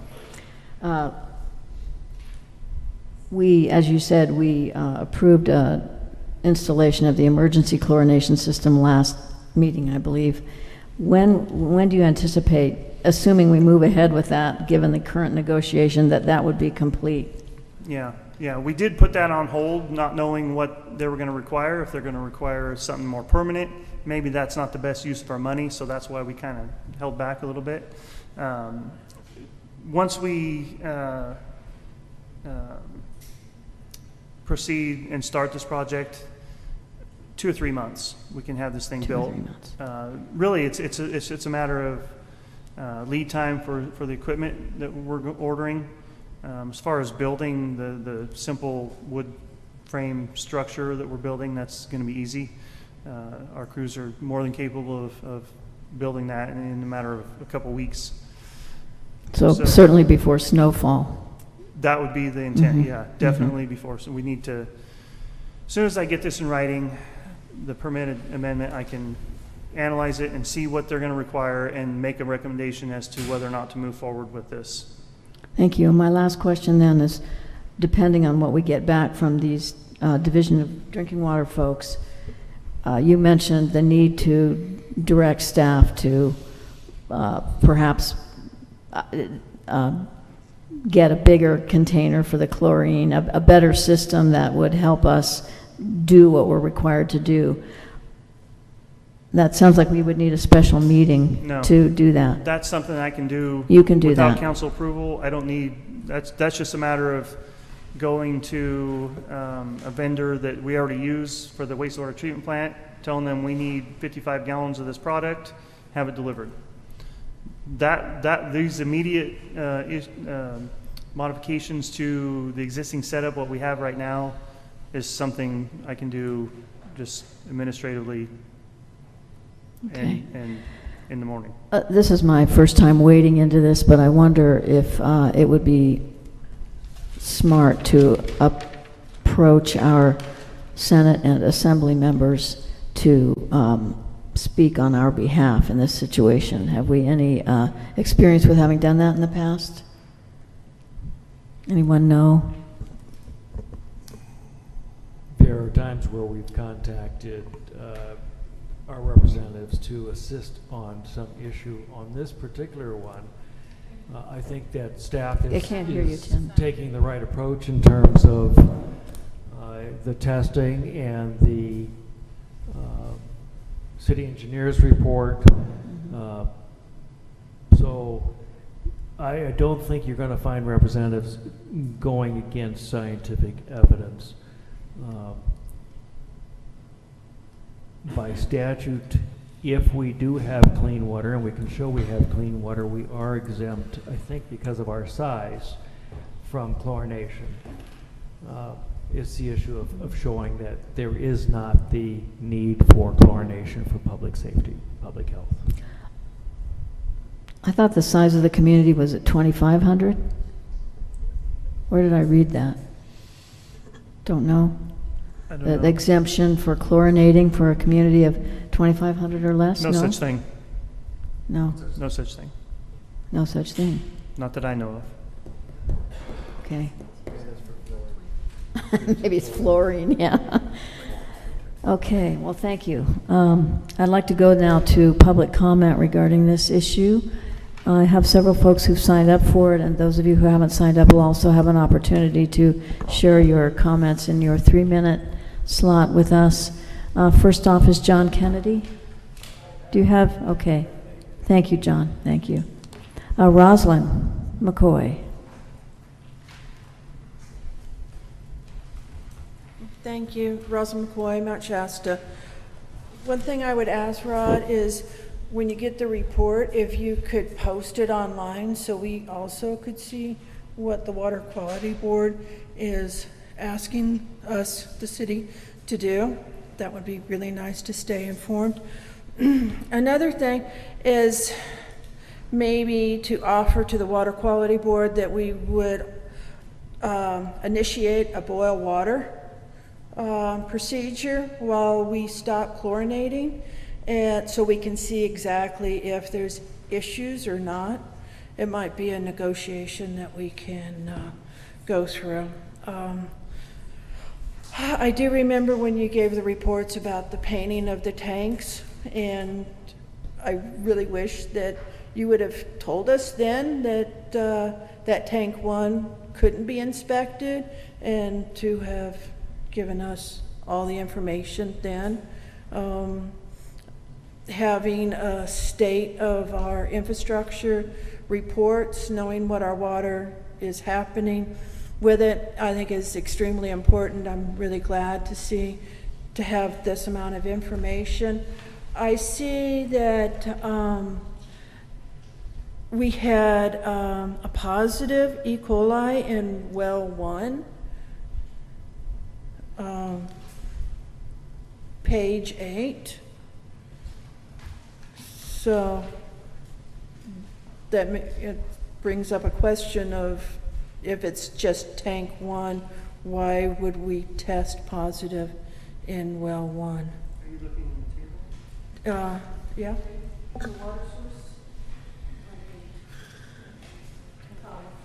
Yeah, that's it. Well 1. Table 5. Which line? First line, second line, well 1. Well, 1, total coliform, less than 1. It's not Third line. positive. Third line. Okay, so the third one, it says present. Total coliform, not E. coli in well 1. Okay, how about the fourth one? It says E. coli. Okay, total chloroform present. Okay. Misunderstood that one. Great, thank you for the clarification. Yes, this chlorine is horrible. I think that we should let our tourists know when they come to town to fill up their jugs what's going on, do some kind of posting. Because I've met some people that were filling up their containers, and I said, we're chlorinating it. And they were like, oh, well, no, thank you. So I think we need to be up front. Okay, thank you. Thank you, Rosalind. Melinda Willie.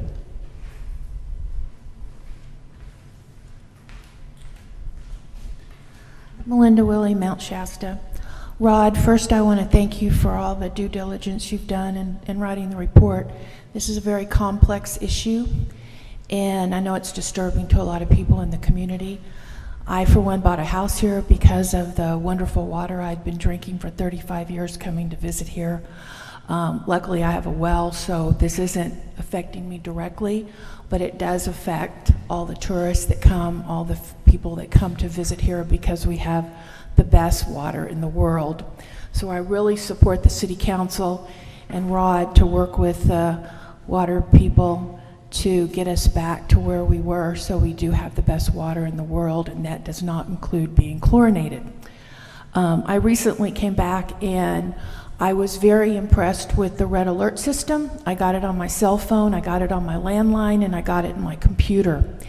And I was at Black Bear when they got their alert, and Jim, the manager there, was on top of it. He sent people to Reading to bring back sodas and water, and unfortunately it was bottled water, but still, some of the restaurants had their game plans in motion for if this happened again.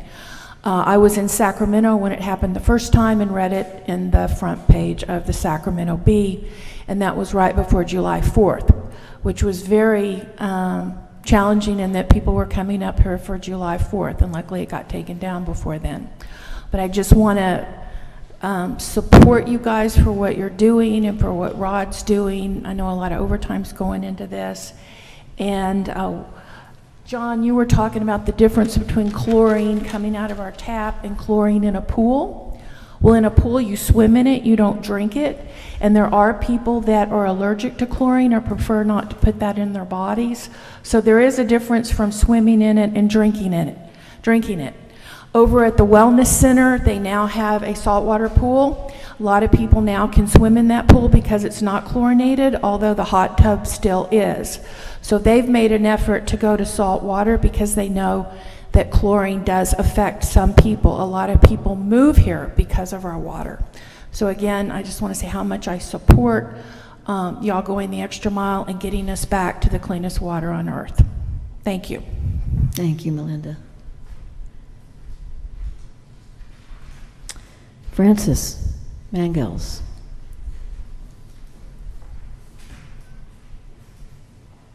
Rod said it was really good. I like that. And Rod, good report by Kelly. Pretty good. As a water tech and watershed manager for the U.S. Forest Service for several years, that was before I came here actually, that the Tank 1 reminds me of a few old National Forest tanks that I used to take a look at. And you know, Rod, I suggest you fix that with about 10 pounds of dynamite. Just kidding, but I think you get the point. I don't think, when they start looking like that, we said not savable, and we did other systems when they start looking like, when you got rats inside them, that's it. That's it. And when the cracks show in the concrete, that's it. Mortar, you've probably seen a few of those wonderful old systems too. She's an old district ranger, you know. A young district ranger. Oh yes, excuse me. Chlorination. Yeah, we noticed a swampy taste in the water. And we boiled the water, and Bobby got sick on the water, and that's why we boiled it. So there was something wrong with the water. You could taste it, and it was kind of sick. I mentioned this before, but I'm going to say it again until somebody gets the point. City Manager Mr. Pope. Dogs walk upstream, and they've got plenty of E. coli, Giardia of various species. Dogs are notorious for this, and yet I said just a simple little $30 sign on the damn road going up to the water supply. No dogs above this point, or no dog walking on the road above this point. For a simple little $30 sign, you might be lowering the E. coli, not to mention the Giardia. You know, come on. To quote Tim, this is chump change. Come on, you guys. It won't cure it, but it may lessen the contamination. And another one I heard from members of the City Council, building a well north of Ski Village Drive to get more water that we might not have to chlorinate. Well, I expect you might get some opposition from Crystal Geyser if you try that, not to mention a few of the private landowners around there. And I've noticed on the real estate development up there, all the lots that sold are the ones on the uphill side. Nobody's buying anything downhill which is down aquifer in that area, because they know that those septic tanks are going to leak like mad into the Dietz 126 gravelly sandy soils out there. Things look pretty nasty out there, and really, come on. Thank you, Morentis. You ain't heard the half of it. Peggy Risch.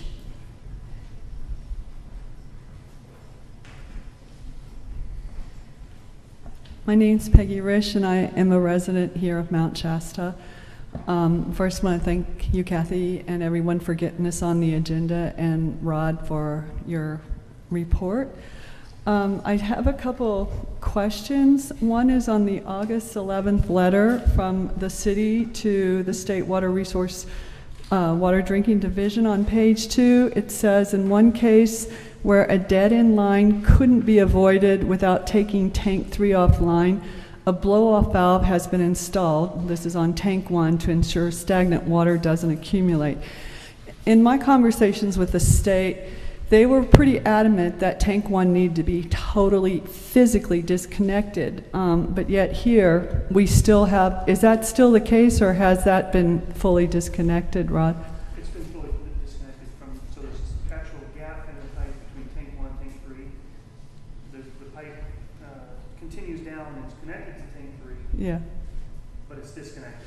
There's a blow-off there. Okay, so there's nothing there. So we're really good there. Okay, that's great. It's good to know. And my understanding here too is that do we actually have a permit with the Division of Water Drinking? Okay, because I couldn't find a permit. My understanding was that we are not currently permitted by the Water Division. Is that true? What, can you tell me the permit number? I cannot. Okay. All right, I'll ask about that. Also, one of my questions is for the City Council. Is clearly Public Works has their hands full. They got a new wastewater treatment plant. They're putting in multiple projects. You know, we heard about this as we went through Prop 218.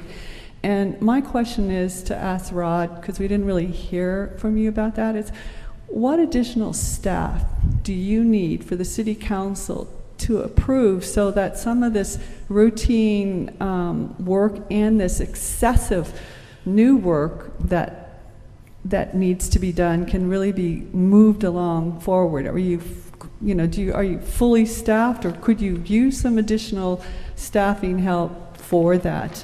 Because my understanding is the Tank 1 funding from the water, from that water grant was actually approved back in May.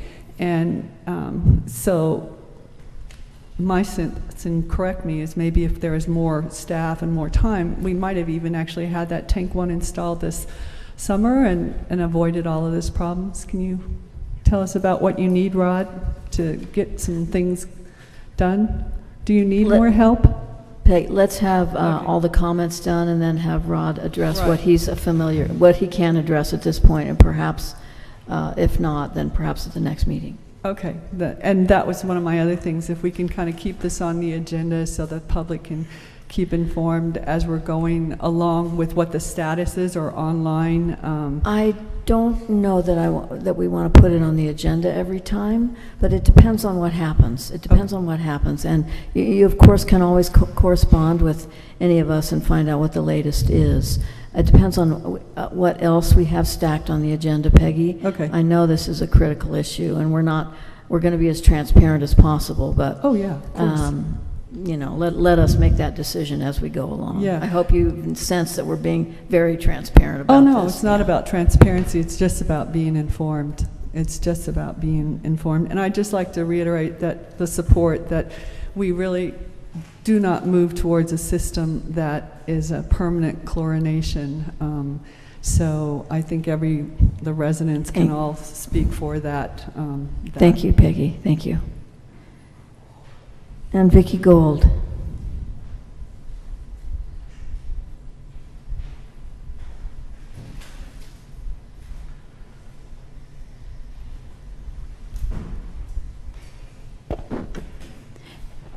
Vicki Gold, Mount Shasta. Thank you so much. I really appreciated getting the information in such a timely manner online through email, and the letter that you wrote from the city manager was excellent.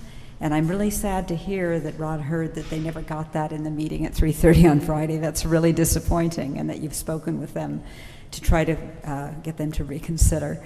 I think it helped that all of us called. Many people called them, and they were very kind, and they did go over all of the details with us. And I was pretty impressed with the fact that, you know, the person I spoke with really was hoping, I think, without saying so, that they would not go forward and demand that we comply with everything, that they would allow, as Rod suggested, that they do, you know, intermittent testing and get back to the pure, clean water we're accustomed to.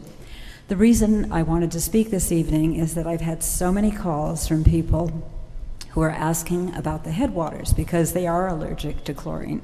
And I know you cannot recommend that they drink the water from the headwaters. I drink it. I know 2 years ago we collected funds through the water group at the time and paid for about a $900 and something full panel on the headwaters, and it was completely clear as far as I remember. I would just ask that you consider doing that, just to give a baseline study so that it's a fairly, you know, it's an easy test. It would reassure us, because there's no way you can stop people from doing it. They're going to be drinking it, and I would like to be able to give them an answer that not just 2 years ago it was clean, that it's pretty clean now, and, you know, drink at your own risk, and you can filter it as you like. But I just request that you consider doing that. I think it's under $1,000, and you do the full panel, and it will give another baseline. So thank you so much for all the hard work. It's really a critical issue, and we know you want to have the chlorine removed as soon as you can. It's very clear from the letter. Thank you. Thank you, Vicki. Are there others of you who'd like to speak? Yes, come on up.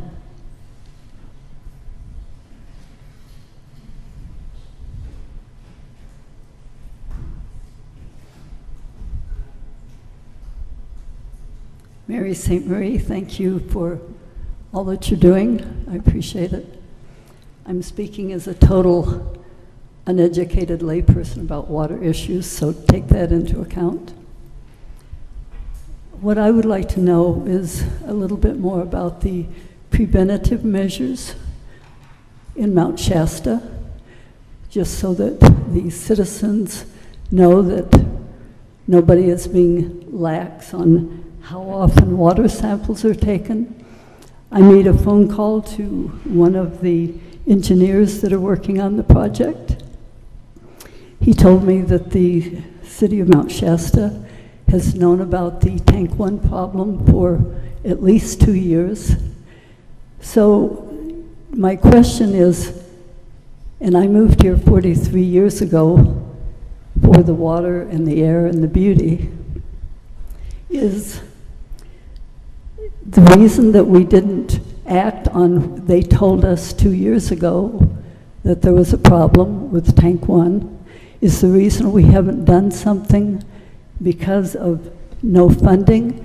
And if there wasn't a funding grant, that were the people in Mount Shasta notified so that everybody could kind of get on board and figure out how we could solve the problem? I mean, water is a really, really big problem, and I began speaking over 50 years ago about the toxin chlorine in water, and I'm still talking about it. It's not good for the human body. I won't go into the biology of it. We are so fortunate, and when I got here 43 years ago, and the water has been wonderful. It was awarded best water. It's probably still the best water. Just because we had a bad tank doesn't mean we have bad water. So I agree, thank you, that we need to get back to testing the fact that we still have clean water. I doubt that that has changed. Any of us that are extremely intuitive can kind of intuit that as well. I know that may not sound scientific, but it often works.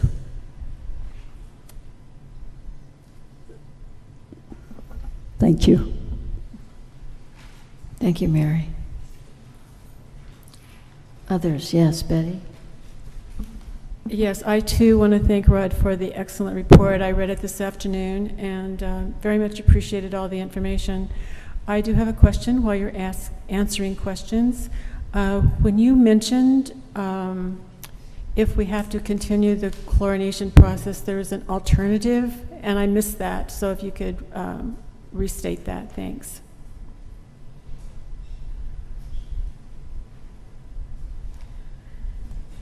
Okay, other comments? So I recorded 3 requests for additional information. One is, do we need extra staff? Would that help with this? Would that help expedite? One is, why haven't we moved on tank 1 before now? And it's sort of what preventive measures have we taken? And the third then is, what did you mention as an alternative to chlorine for purifying the water? I think what I'd like to do, if you can answer them quickly, Rod, let's do so. If not, let's go ahead and present it as part of staff comment in addition to whatever you've learned between now and the next meeting, at the next meeting.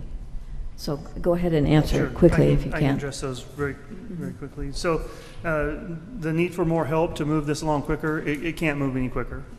We're dealing also with the SRF program rules and processes, so we're moving this thing along as quickly as we can, going through the environmental process and the funding application process. Once the funding application is submitted, then you have to wait for them. So really, it's not a staffing issue at all. It's just a process issue. The alternative for chlorination I mentioned was UV, ultraviolet disinfection, that we're also proposing for the wastewater treatment plant. So heck, if it's good enough for our wastewater treatment plant, it's good enough for our drinking water, right? So, like I said, a little bit more expensive, but in my opinion, much better alternative to chlorine. Is there a third one? Is there a reason why we weren't able to move on tank 1 before now, if we knew about it before? Yeah, so, well, I mean, we've known tank 1 needed to be replaced. But it's never really been an issue, other than the total coliform issues, which we've looked at, you know, over the years, and we've done inspections. It didn't really rise to the level of urgency as it did now with the E. coli. So yeah, tank 1's been a problem, but we've been addressing it as needed, and it's never really gotten to that point where we've had such an issue we've had to take it offline. And Ron, we have sought to replace tank 1 by making grant application, which itself takes time to go through the process of doing the grant application. That's months in the process, is it not? Yeah, right. Yeah. So. You also, I believe, had Pace Engineering prepare a letter. I don't know if there's a copy of it on the table about all the things that we have been occupying ourselves with in terms of infrastructure development since 2008, and it's been $11 million worth of work. It's not like we have any projects that are important. We're playing catch up on a very, very, very old system, as I understand it, and we're doing the best we can to phase it all, given by priority. Okay, I'd like to move. We have, Barbara? Yes. There was one comment about the headwaters, but that's not affected by the chlorination process, is that correct? Nope. Okay. Completely separate. It's a separate spring. Very separate. Yep. Drink at your own risk. All right, thank you for your patience and your inquiry and your suggestions. It's always appreciated. We have 5 other items on our agenda, I believe, so I'd like to move now to what's indicated as item number 9 on the agenda, awarding of a proposal for EPA Brownfields grant. May we hear from you, Muriel? Yes, thank you, Mayor and Council. I guess I don't need to wait a moment while people leave. We received 2 bids for the administration of a brownfield cleanup grant that we have received. for the old Rosebrook Mill site in Mount Shasta. It's a continuation of the cleanup process that we've been doing over the past, well, many years. But now we're to the point of actual cleanup. So we're actually going to be doing some additional cleanup there. We received 2 bids for the administrative work of this project. We had a review committee that reviewed both bids, and the recommendation of that committee was to go with Siskiyou Economic Development for that administration. And we're coming to you tonight to accept their bid for the administration of the Brownfield cleanup project. Questions of Muriel? Yes, thank you. Muriel, the 2 bids are very close in amounts, $1,300 apart. The reviewers chose the higher bid. Can you explain the reasoning for that? Yes, the bid that received was from a firm that is in Southern California and has not done any sawmill type work, nor have they done any Northern California work, which was a part of the grading criteria. And comparatively, the chosen bidder, could you explain the difference? The chosen bidder has done extensive mill work in Siskiyou County, in the city of Mount Shasta, as well as in the city of Wairika. They have extensive knowledge of the project site, as well as the issues within all of the site there. And for that reason, they were selected. Very well. Thank you. Anything else? Any public comment? Yes, Rosalind? Rosalind McCoy, Mount Shasta. It just seems odd that a 501c4 who does lobbying work would be the company that is doing this contracting for cleanup, and that there are partners, and they receive, just last month, a couple $1,000s for being our partner, and that they're writing the grants for us, and now they're being awarded the project. And it just all seems a little peculiar that this 501c4 who does all this lobbying is now receiving these awards. And it just come some red flags that we don't have other bidders, and that a lower bid came in, and it just is a little odd. Thank you. They're also a 501c3, are they not? They are not a 501c3. Well, they're not. Okay. It's only 4. I thought they had more than one. Do you have any comment, Muriel? The only comment I would have is that I don't know about any of their lobbying activity.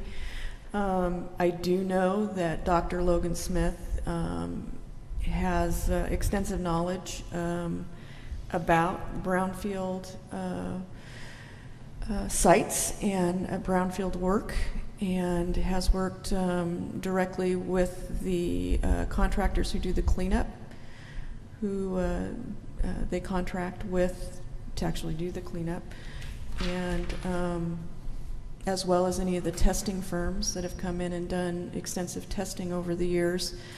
Again, they're doing the administration portion of this, making sure that the technical reports are done correctly, which Dr. Smith is able to and has the expertise to do so.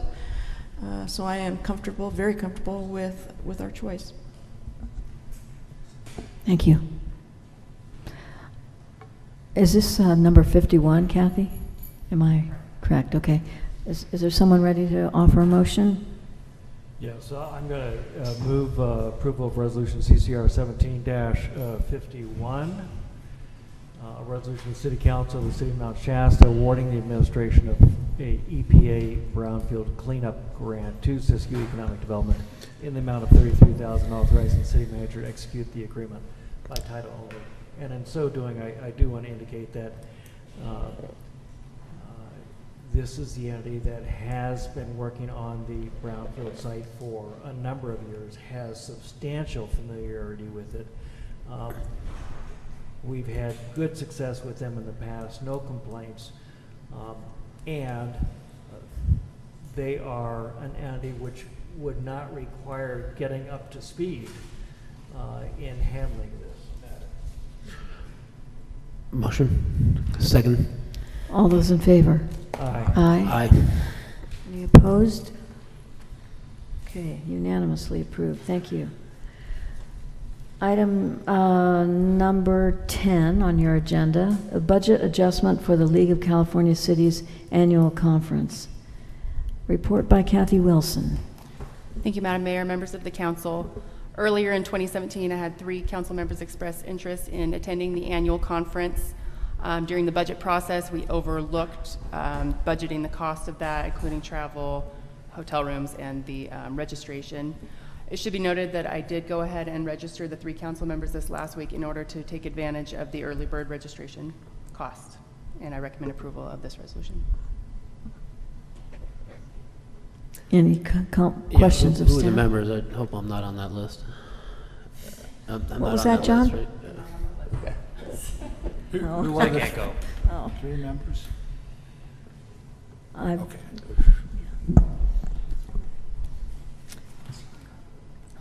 Any comments from the public? Have fun.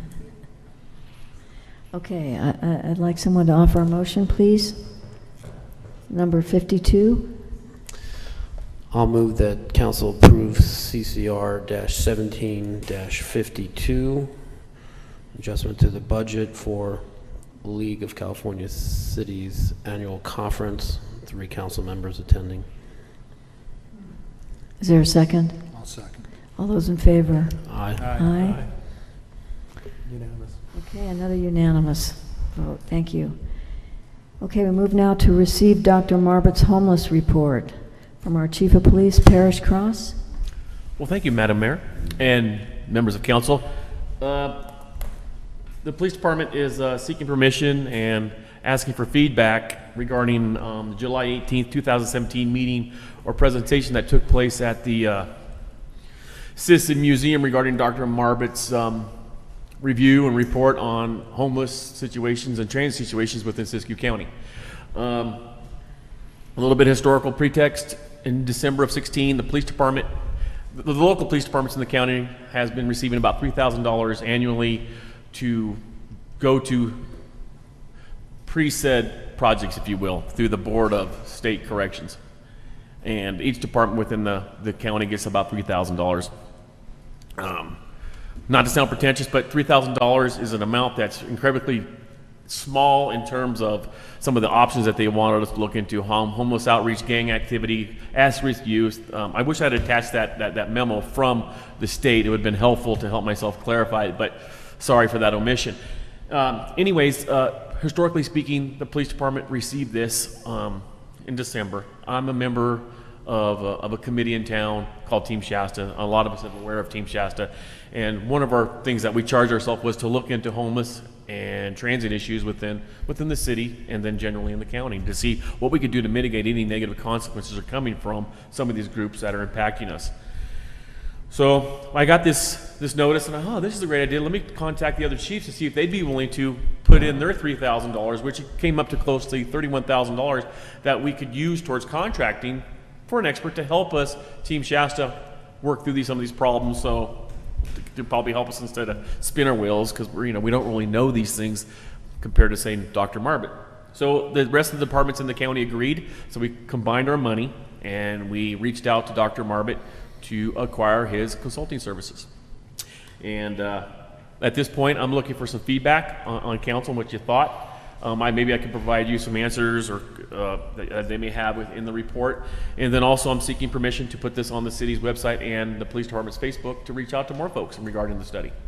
Since it was an internal police department grant that we use, I think it would be appropriate that we can go through those routes, but I wanted to formalize it through council and give you a crack at it.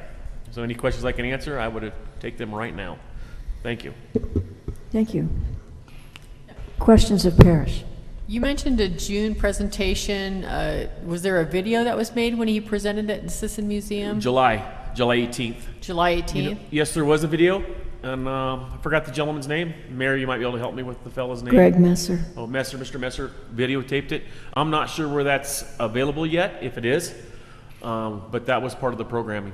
But you're talking about more about the written report, not necessarily the video. No, the president, the video, the report is, I have the report, which you do, but the video presentation and whether it's been aired yet, I am not sure, as far as what Messer's production was. Okay, so you're not proposing that the video be on the website, you're talking about the written report? No, just the written report. Just okay. Upload it to make it available to the general public. Because I believe the information was quite helpful and profound and could educate some folks about, you know, whether there's problems or there's not problems, or problems that we should address, and if there is, how we will address them. Mr. Stearns, looks like you have a question. No. Any other questions? I was just shaking my head affirmatively. I attended the presentation on July 18th and found it very informative. Likewise. So, what are your thoughts about how this report will affect the police department and how they deal with the homeless? Well, you know, can I be quite honest with you? I like the report because some of the things that stuck out to me was the first one: homelessness and transient shouldn't be criminalized. You know, and I've been saying that from the very get-go, that this issue that we cannot criminalize because a lot of these issues aren't criminal in nature.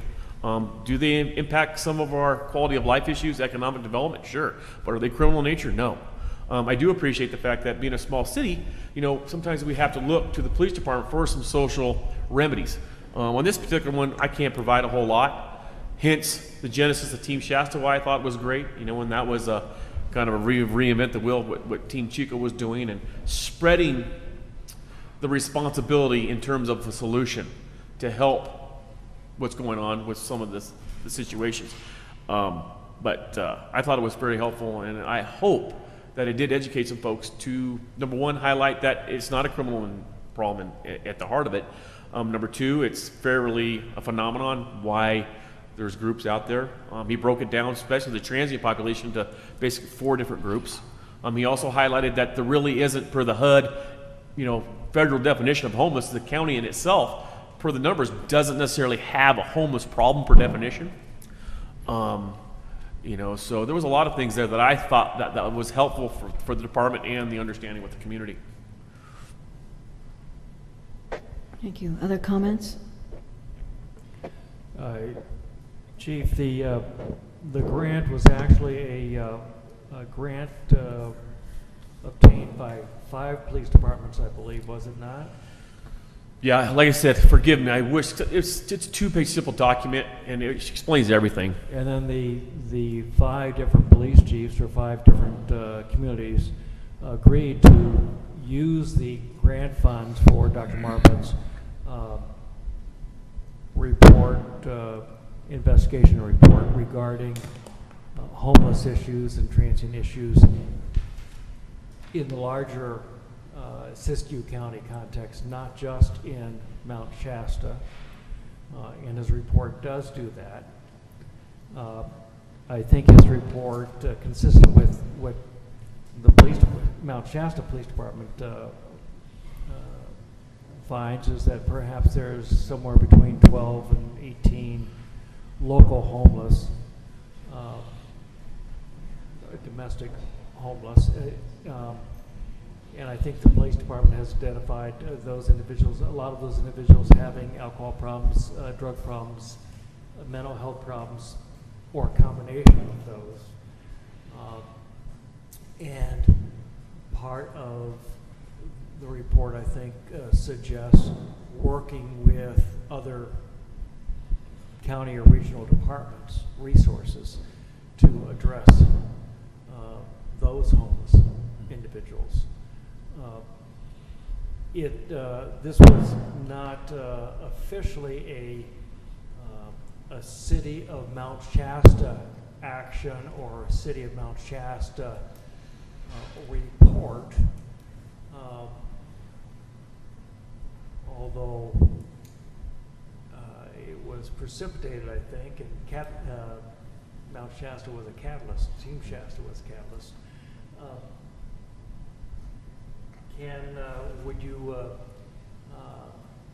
How would you feel about putting the report,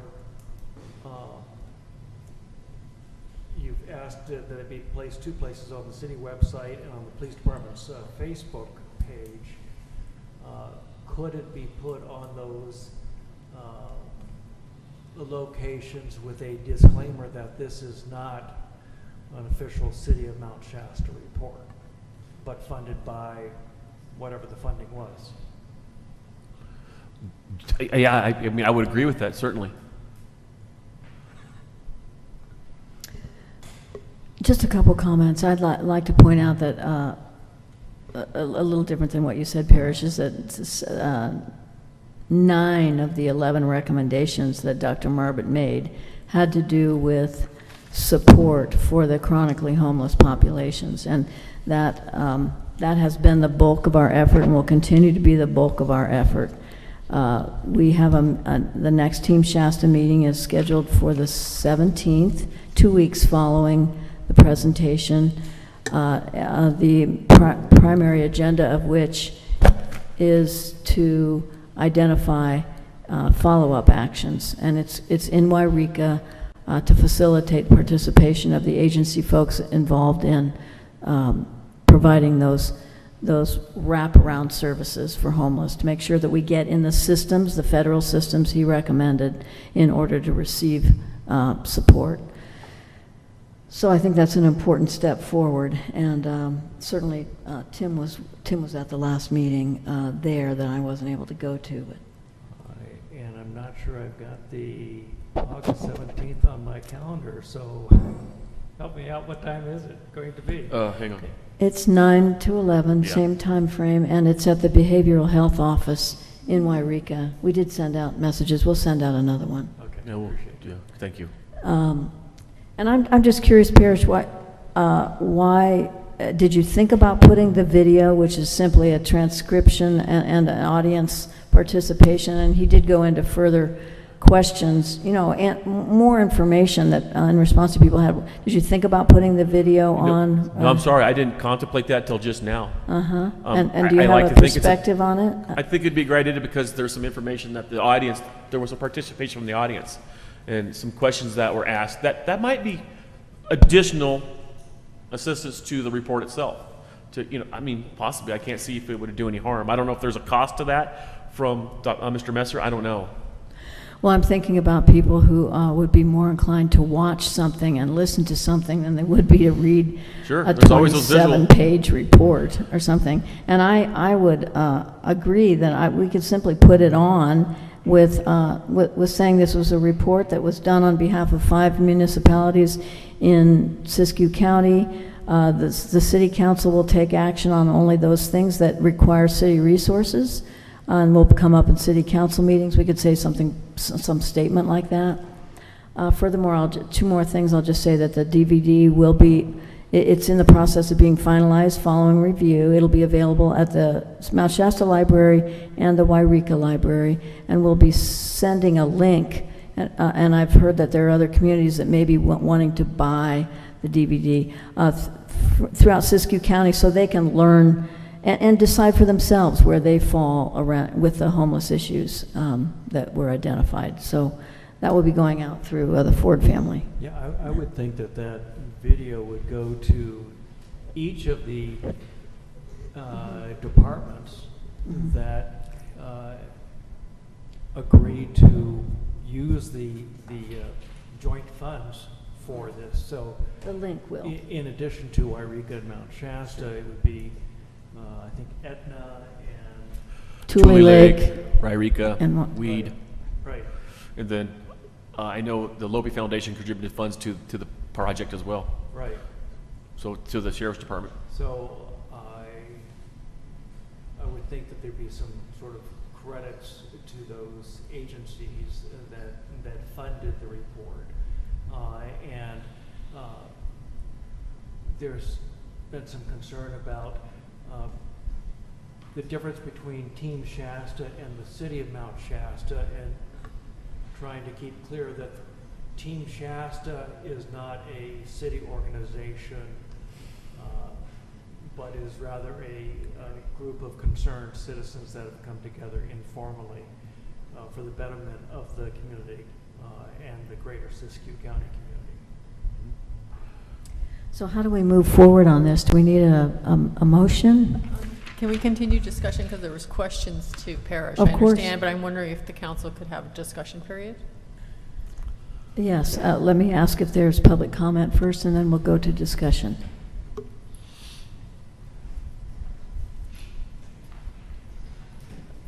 I attended the presentation, and to hear that we will have zero tolerance for anyone is greatly concerning.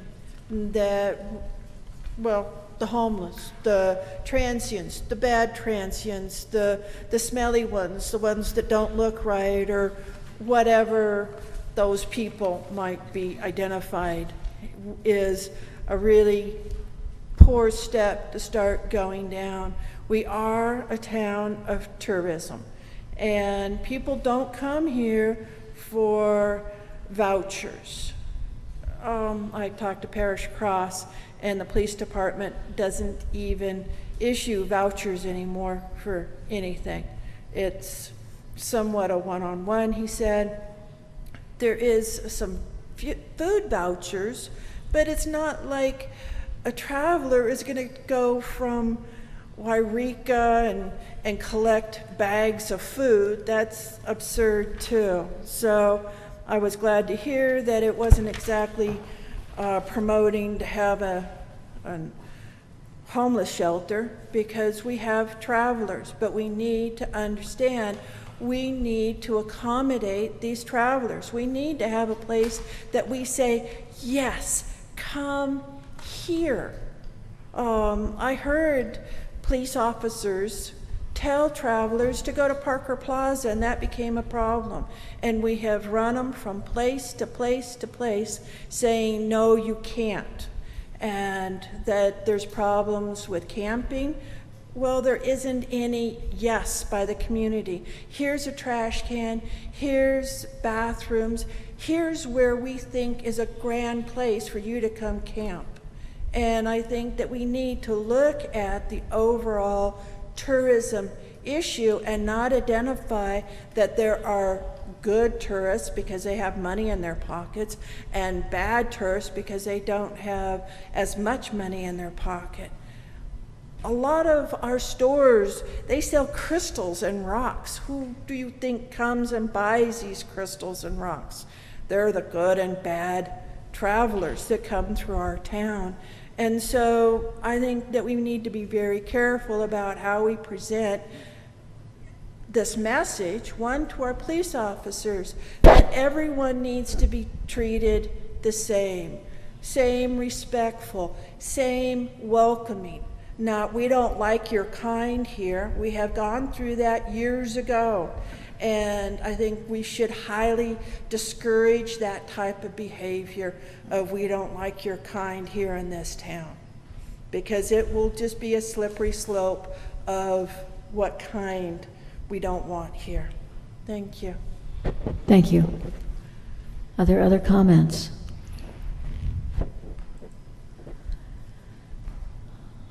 Okay, discussion, council discussion. Yeah, I guess, you know, when I first joined, I went to training down in Sacramento, and then I understood the Team Shasta was not a city committee. So just for the public's clarification, it'd be great if we had, Team Shasta is mentioned in the first sentence in this report. If we had something that defined Team Shasta so we know what Team Shasta is, for example. And we have public money going to what would you call it, a private effort or a citizens group?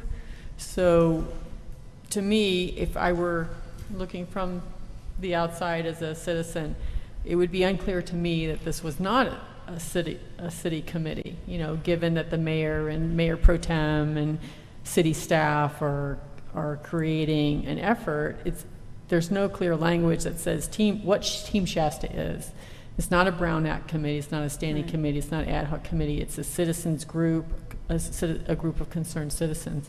And then to have public money funneled to, you know, this money that came from the various cities, this public money funneled to a citizens group, continues to gray the lines for anyone observing from the outside. What, is this a city committee receiving public funds, or is this a citizens committee? So again, so I would love to see that this report has a cover page that clarifies a little bit some of this. What is Team Shasta, and what makes their committee able to be qualified for public funneling of funds? So also I find in general his language is pretty strong. I was trying to find the example in the report, but he has pretty strong language in there, and so I think a really hefty qualification, a qualifying statement from the city saying that it doesn't necessarily support the views of Dr. Marbut. This is Dr. Marbut's study. We funded the study, but I don't think that we've decided whether we fully support this report or not. Me personally, the one issue I have that sticks out is the Wi-Fi issue. He was pretty adamant at the July 18th meeting that it should be shut off regardless of whether our Mount Shasta citizens want to use Wi-Fi in the off hours. If indeed this is a problem where the current Wi-Fi is, maybe there's a possibility the city could take an effort towards locating the Wi-Fi where it's more safe, where maybe there's less forest downtown, for example. Maybe there's a location where people can continue to use the Wi-Fi. We continue to serve the citizens in the evening after hours when they need it. You know, I don't want to see problem activities or public safety inhibit the quality of life for our citizens. What else? I have a headache. He uses the word vector control. Vector control is any method to limit or eradicate mammals which transmit disease pathogens. So he talks about these words that are kind of alarming throughout the report. He uses kind of severe language. So again, I would support a qualifying statement at the very top of the report.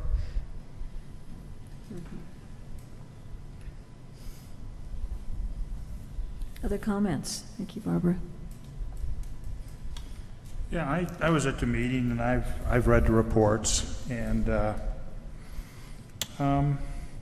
you know, I judge a book by its cover. You know, I judge people by their actions.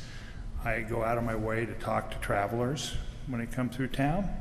I meet some really good travelers.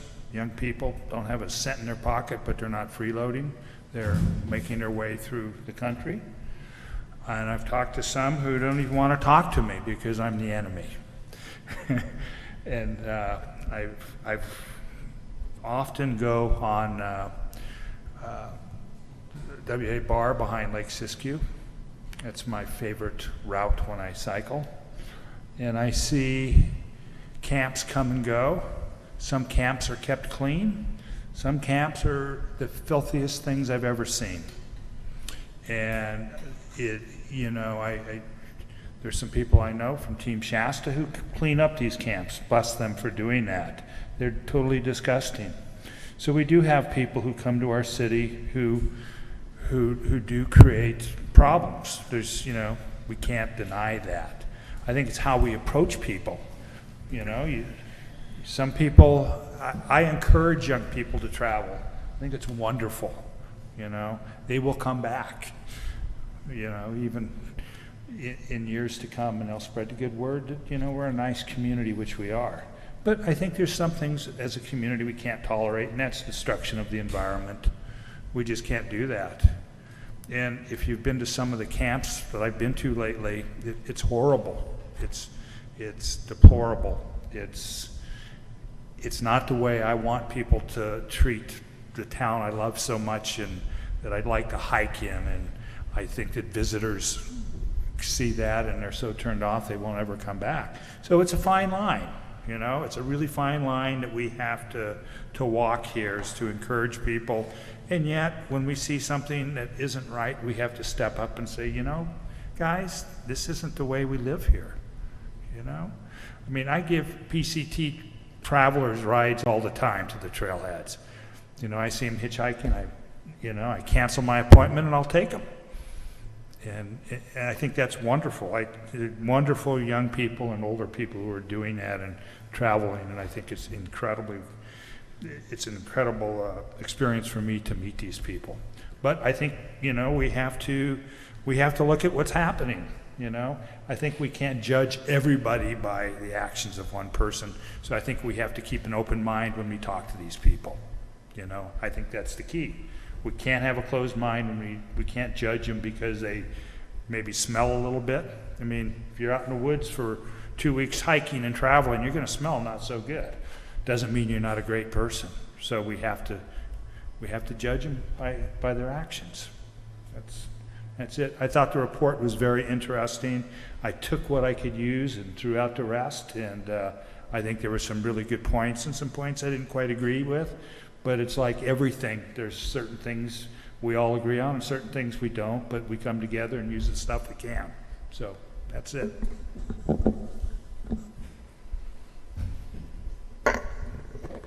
Anything, John? No? Okay. So, for clarification, if I may, the staff is suggesting that the report would be placed on at 2 sites, on the city website and on the police department Facebook page. With what sort of disclaimer, if any? Well, I think that the Barbara made a good point in that it's not necessarily the opinion of the city council and the city staff, something along those lines, but it's good information to read. You know, it was a collaboration of grants from the Mount Shasta Police Department with assistance from Team Shasta. Something like that. I don't have a problem with that. So, I mean, we didn't fund it. The police department got some grants, and I think information is always helpful. So I think it was a good idea to do it. It Yeah. gives people an opportunity to see at least one expert's opinions or recommendations. Yeah. Not necessarily that the city has adopted all of those recommendations or Yeah, and I understand Rosalind's point very well. I think it's well taken, and I think it's also well taken that we have people who cause problems here. I understand the people who say that. I understand where both of you are coming, and what's so wonderful is we can talk about it. You know, we don't have to have 2 sides to it. We can come together and it's starting discussion on it. So that's the way I see it. But I like the point of of clarifying our role in the report. Yeah. Well, I agree with Barbara that there will need to be a disclaimer if it's going to be posted publicly, stating that it's not going to be the final say in council policy regarding the homeless. I guess that's the main point of clarification I'm concerned with, that we're not. It's information, it's ideas that may or may not be acted upon by the council. How that's worded as a disclaimer, I'm not sure, but I agree with Barbara. The disclaimer would be good. Forward to the post where it's posted. So, and then the question is, should it be posted on the city website? At all? Right. Yeah, that's good. We can't amend his report. cannot, right? No, we cannot amend just his put it report. forward We to could it put saying a that this is the qualification. Right. If we post it, we can put a qualification. That report is his report, but we can certainly, in disseminating it, we can qualify it as, just has been said. Do you feel uncomfortable putting it in public because it might be misconstrued as council policy? I think because it would set a precedent. Are we posting other citizens' committees' reports on the city website? This is a citizens' committee, it's not a city committee. Right. So is this opening the door for other citizens' committee to post on the city website? And what does that mean when we post a report that the city doesn't necessarily support or agree with on a city website? Are we being clear as a council to our citizens? Well, had it not come through the police department, we probably wouldn't be having this conversation. This was a This staff was funded issue. by the police departments and the sheriff's departments of Siskiyou County. The mechanism to get the study was through Team Shasta, so but the money came from the City of Mount Shasta Police Department. And the City of Mount Police Department reached out to the other agencies to pull our money together, which we have done in the past, to fund some type of program. Because individually speaking, that $3,000 that they were going to award us makes it's not a number that can really get anything done. So the thought was, as a vehicle, we could take this money together from the agencies with their approval to fund such a program. And if I may, Parish could have accepted those funds on behalf of the 5 police chiefs without Team Shasta being here. But it was the fact that Team Shasta was recognized that they even thought to bring it up at the agenda, at the police chief's agenda. So we could have, yes, we could have not had a report at all. It could have, the $3,000 could have gone to the 5 municipalities, and we might not have examined this person's perspective. I just don't see the harm in sharing additionally to the public meeting that we had, the information that's available to let people choose their own, Sure. draw their own conclusions. And I'm very happy to add this, and I'd really like to move on. If we're clear, I'm hearing that we are comfortable posting the report, and that we will do so with a disclaimer. And I have a meeting with you, Parish, next week on developing expectations that we hope to hand out to our visitors that describe this is our home, this is what we would like to see of you in terms of public safety, environment, just behaviors. And so when I meet with you, we could put together a draft language for that and put it out. I think Councilmember Wagner raised an interesting question, and that is whether this sets a precedent for other reports from other private groups to be put on. And what I hear the chief and the mayor saying is that there was public funding for this report because the police departments for 5 different cities came together to fund it, plus a private foundation, being the John Lope Foundation, additionally helped fund the report. That may put it in a somewhat different situation, and we are not setting precedents. I don't think if we were to say, yes, go ahead and put it on the website or put it on the police department's Facebook, that we are not setting precedent for other private groups coming forward saying, yes, put on our reports too, whether it's from Siskiyou Land Trust or the Trail Association or some other group that would ask us to put something on the website. I think we have perhaps put things on the website already from that are not City of Mount Shasta created. Well, then I would love to see that Team Shasta take the opportunity to define themselves also, since they're the first, they're mentioned in the first sentence of the report, that along with the qualifying statement, that you actually take a moment to say, this is Team Shasta, this is who we are, so that people... This is our mission. I'll be happy to do that. We'll add that to the disclaimer statement. That would be great, yeah. So is there consensus then as to approving staff's request for on city website and police department's Facebook site? Yes. Yes, okay. Thank you. Parrish? Okay, we move now to the item entitled City and Park District Wastewater Line Planning and Development Project. And we hear from you, Bruce Pope, the Pope. Thank you, Mayor Mortar.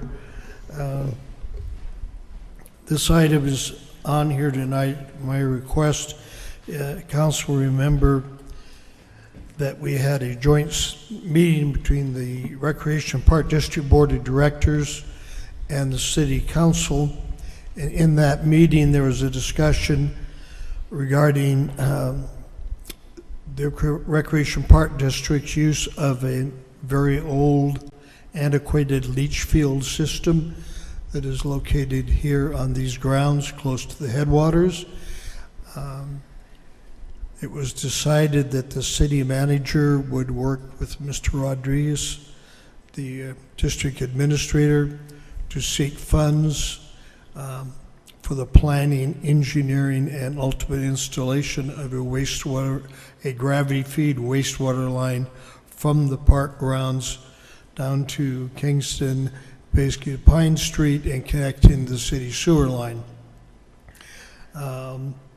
Following that meeting, we did meet with state water officials. We were told that we would qualify for a grant to install that system, and we put it on the Park Recreation District Board's agenda for discussion and approval to apply for the grant using Pace Engineering as our grant applicant.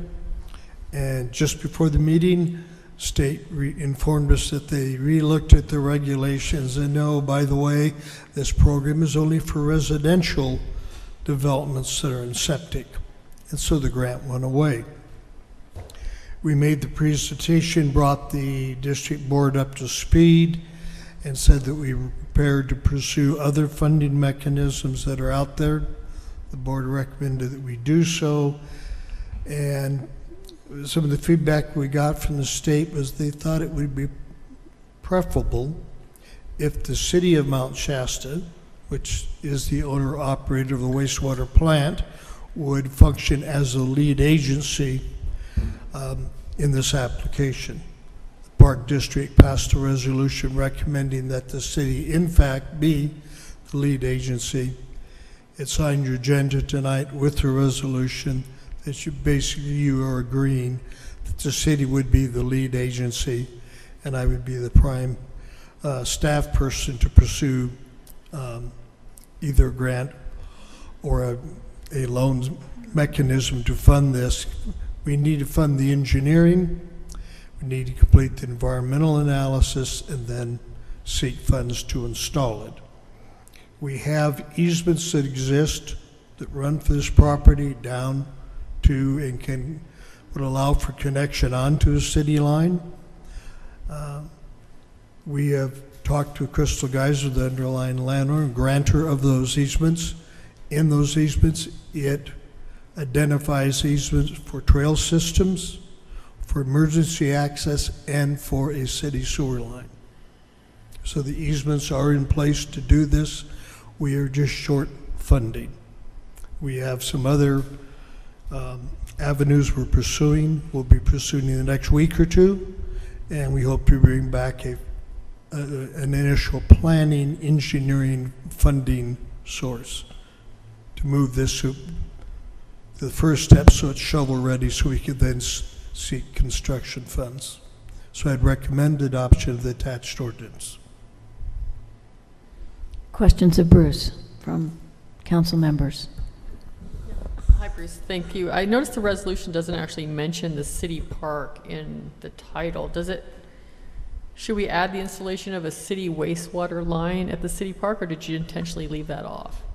We can add that if you wish, because it will be a city wastewater line. I'd prefer that it be added to clarify that this is within the city park. It's a good suggestion.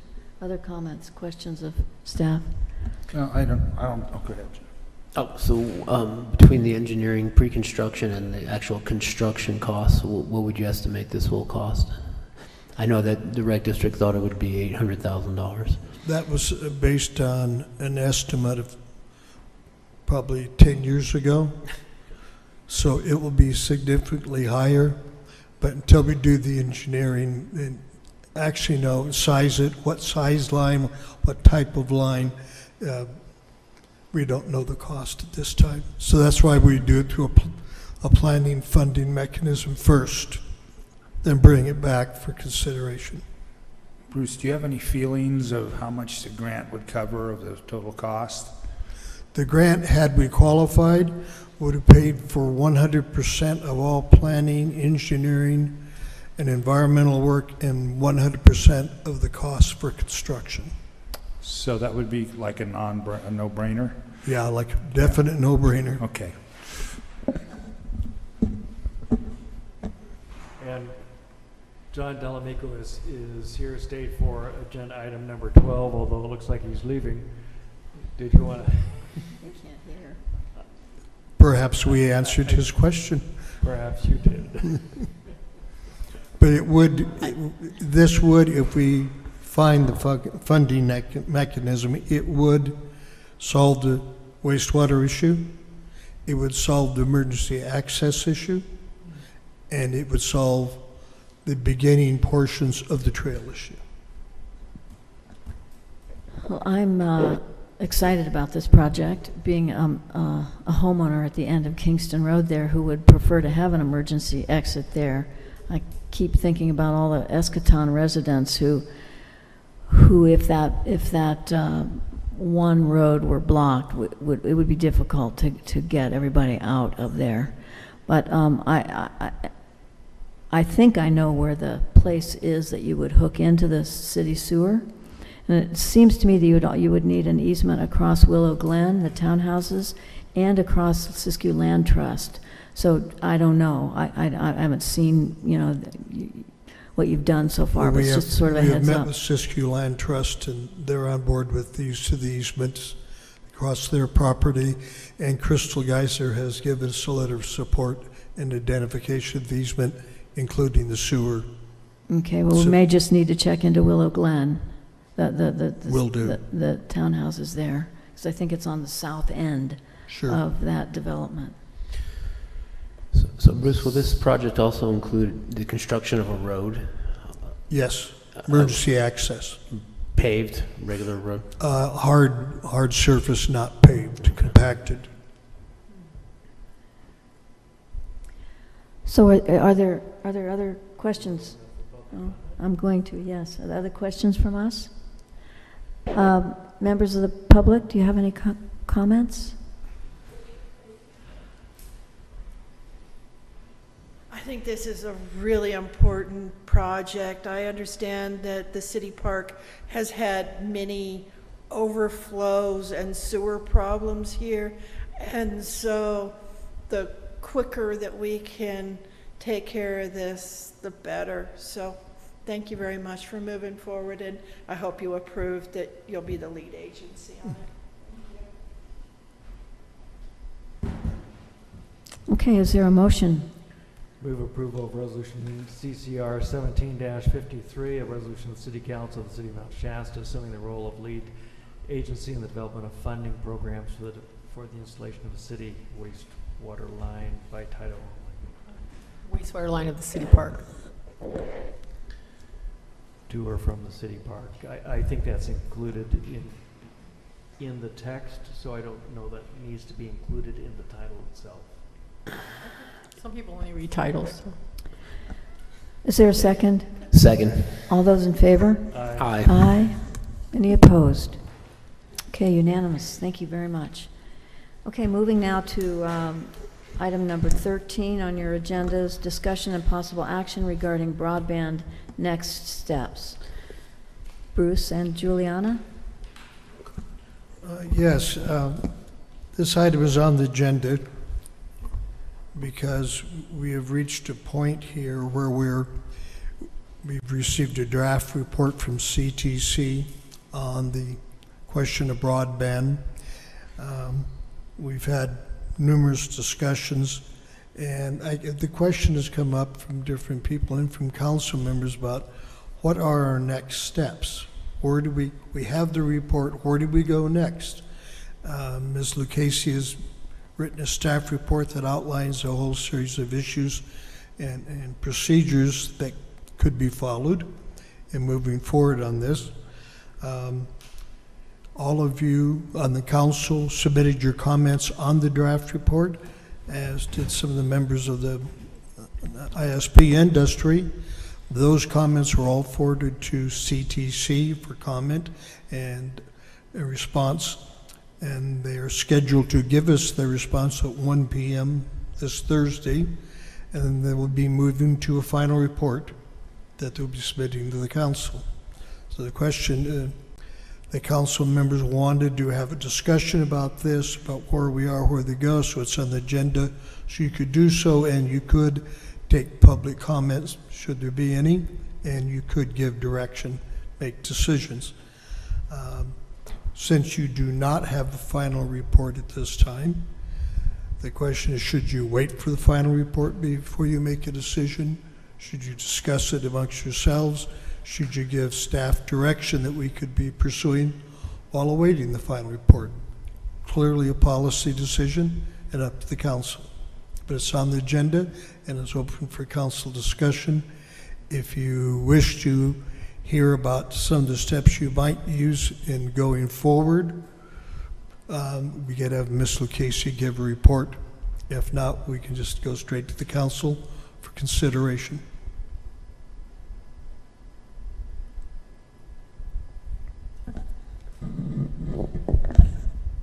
I think I'd like to wait till we get the final report myself. I think some questions will be answered. Yeah, I would agree with that. So we have the final report, and we have the summit, the report from Tim and Barbara about your experience at the summit that we could have, as well as perhaps dive into what Juliana has presented here in the way of next steps. Is there anyone who has concerns about putting this on a future agenda following receipt of the CTC report and dissemination to the other city council persons in the other towns that are affected here, and having them have a chance to weigh in on it as well? So I point that out because it probably won't be as early as 2 weeks from now.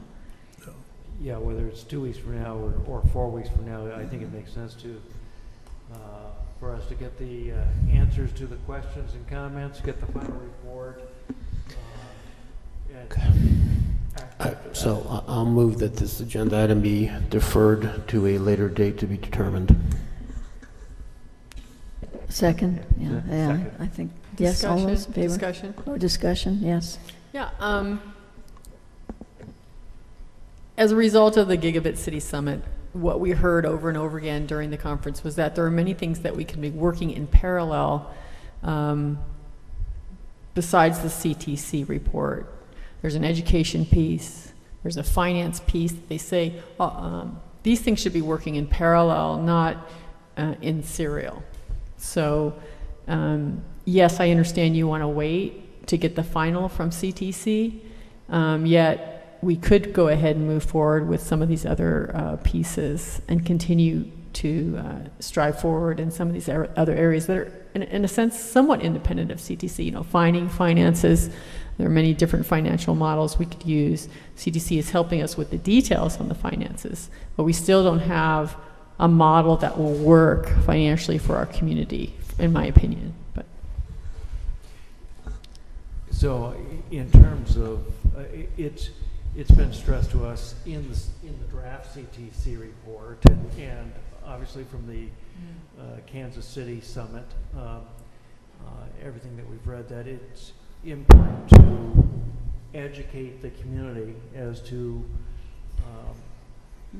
what optic fiber network is and why that is important to a community's future. And repeatedly the speakers at the Kansas City, the professionals at the Kansas City Summit kept saying, if you don't have fiber optic network, you're not going to be in the 21st century. Because whether you're talking about wireless or you're talking about wired, fiber optic is the future. It's the only thing that can proceed at the speed of light. People need to understand when we talk about broadband, people say, well, I've got internet now. Why do I need anything different? Why does the city need anything different? So there is a community education component that would be necessary. We can be educating the community, whether we get the report in a week or 2 weeks or 3 weeks. We probably should be sharing with the community and council members and staff the information we got from Kansas City Summit. I put a couple of flyers out there on the back table. But in terms of the council making a decision as the next steps that we're going to take in terms of the overall plan, I think we really ought to wait for the report itself. I think the education piece that you talk about is important. I think that what I read in the staff report here was a suggestion that we do a visioning session with the primary stakeholders that would set goals based on their understanding of their needs. They describe their needs, city council then takes that, and then we get very specific about our goal setting process. So the process that was laid out here did account for at least some of the educational piece that I agree we need to move forward with. But yeah, so I agree. Let's if you had been ready to report on the summit tonight, which was the original plan, then I know, well, it was. That's why we scheduled it tonight. We thought we'd have the CTC report, which was due in April, and we thought we'd have the summit report, so that's why we did this. So had we had that, we might have been able to use the gist of Juliana's report and help us combine that with what you gained and move, talk about next steps. Since we don't have that, let's postpone it until we do. I mean, I'm certainly willing to share a pearl or two that that I walked away with. What was I going to say? I think what I'm hearing is that from the community and even from the city staff that people aren't getting why we're pursuing this effort. What's the really driving force? I mean, often I hear, oh yeah, I have broadband. You know, what's the deal? You know, I mean, what are you pursuing? There's questions, and so if we can even first start with training the city staff with a message. This is why we're doing it. You know, so we have a consistent message first coming from the city. Would be great. I think the question that we started out with is what is the role of the city with vis-a-vis the ISP providers that we already have. So there's many aspects to this that I've certainly learned a lot during this process. So it's just a matter of figuring out the best way to keep educating ourselves and come to decisions and have the appropriate amount of public input. So I don't see any reason, that I haven't heard any reason tonight, that we shouldn't just wait until we have the CTC report and you folks are ready to come with recommendations based on your gigabit summit. Yeah, I don't think that means that we can't provide information to the community about what an optic fiber network is and how that may be different from DSL or cable. But in terms of where this council wants to move in terms of do we choose a community access, open access model or a Huntsville model or a Westminster model or an Almond, Idaho model or something else. I think we ought to get the final report first, answers to our questions, and then we also have to coordinate that with 2 other cities. Right, and I am concerned about being as clear as possible so that we aren't spending more of our time and staff time on something that we haven't gotten clear about what we want, what specifically do we want and why. So that'll, I think that's the next step here that I'm hearing before we decide to move forward with a number of steps. So any problem with postponing it, as John suggested, until we have the information we've requested? Call the question. There was a motion and a second. There's a motion and a second. We did, okay. So all those in favor? Aye. Aye. Any opposed? Thank you. Oh, motion to defer. Yeah. Okay, thank you all. We're at the council reports on attendance at appointed and outside meetings. Who would like to start? Any outside meetings? Nothing from Paul? Tim?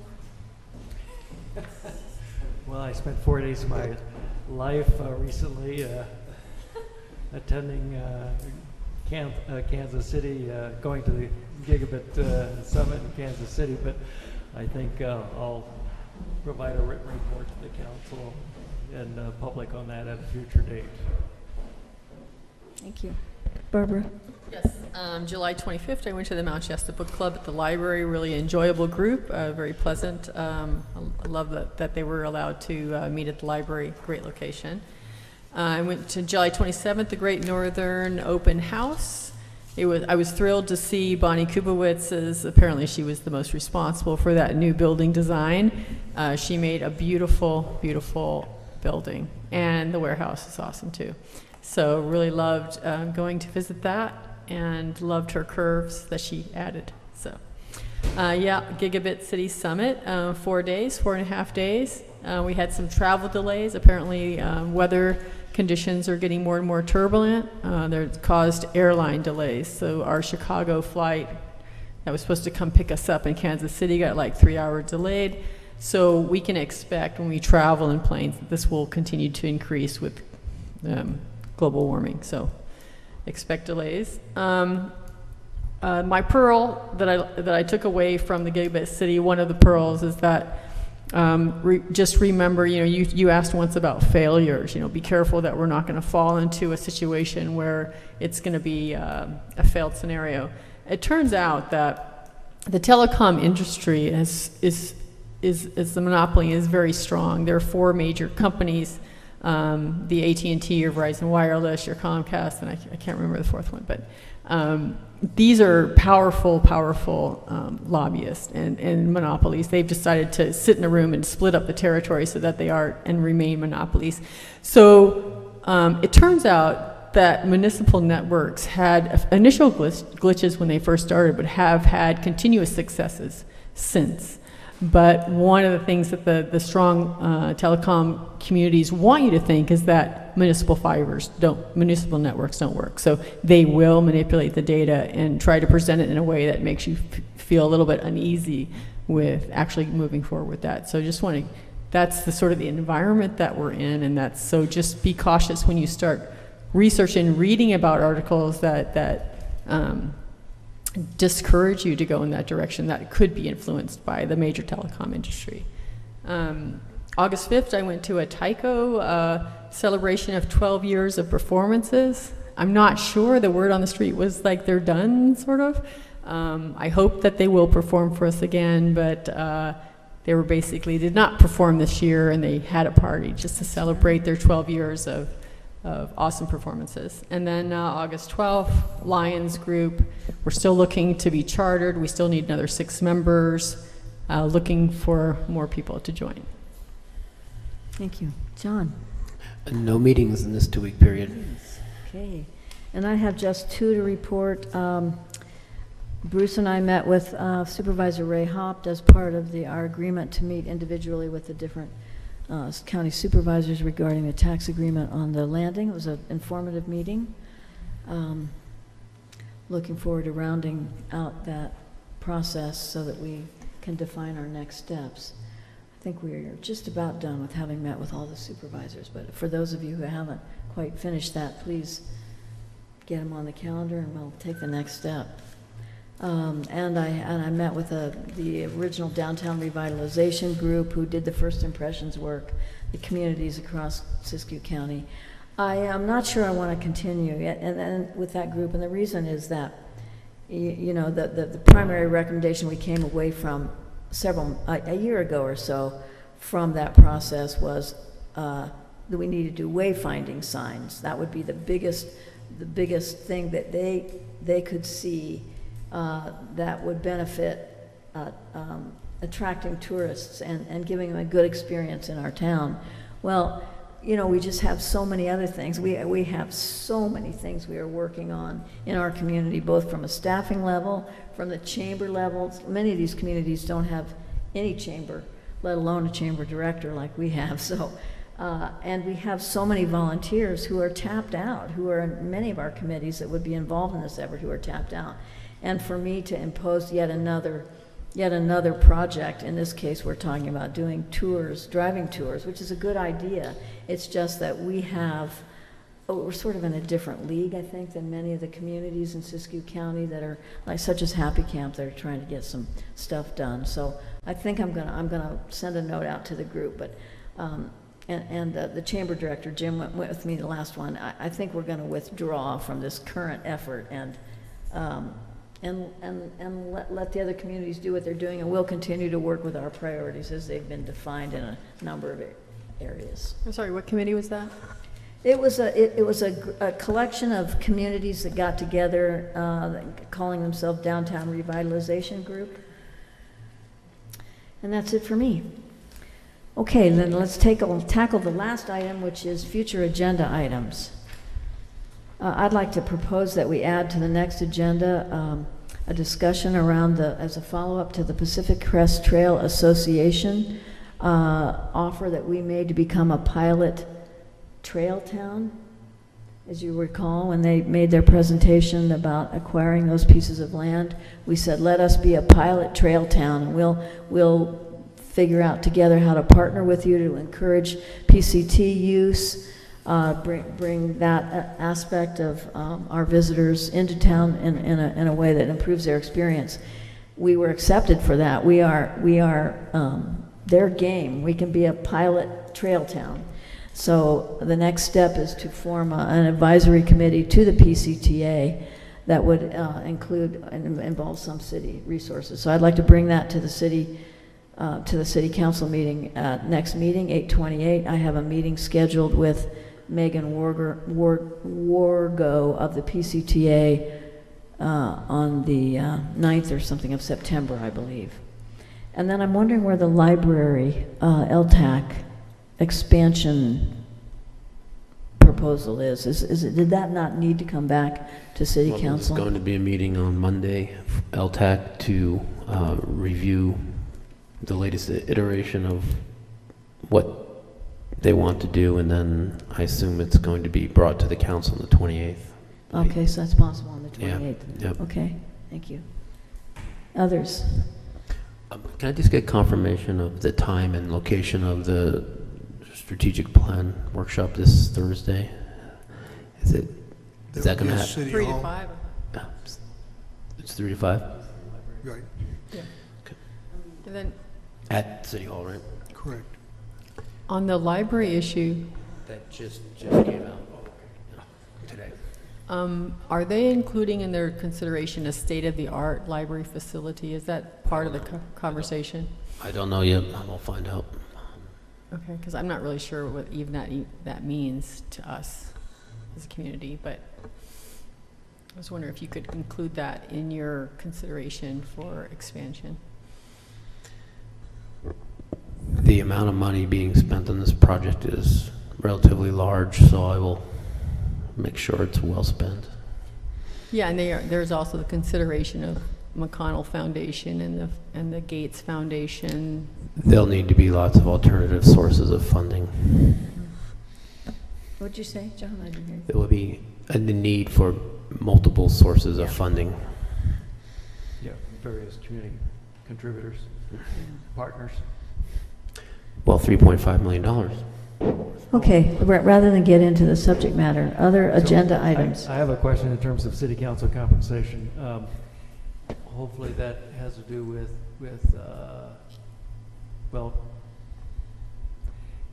some months ago I had suggested that. Is that what this That's is it. about? Yes. Okay. What's that? Reviewing the city council compensation.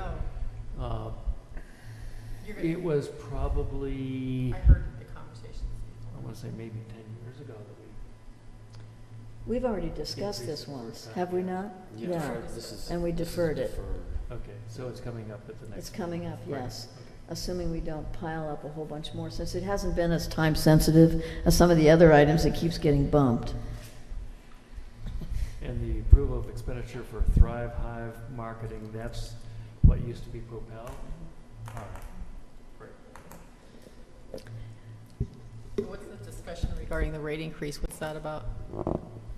That's an update on, in more detail of what we know now about the public's response and what all we're doing, and are there any alternatives for us to consider?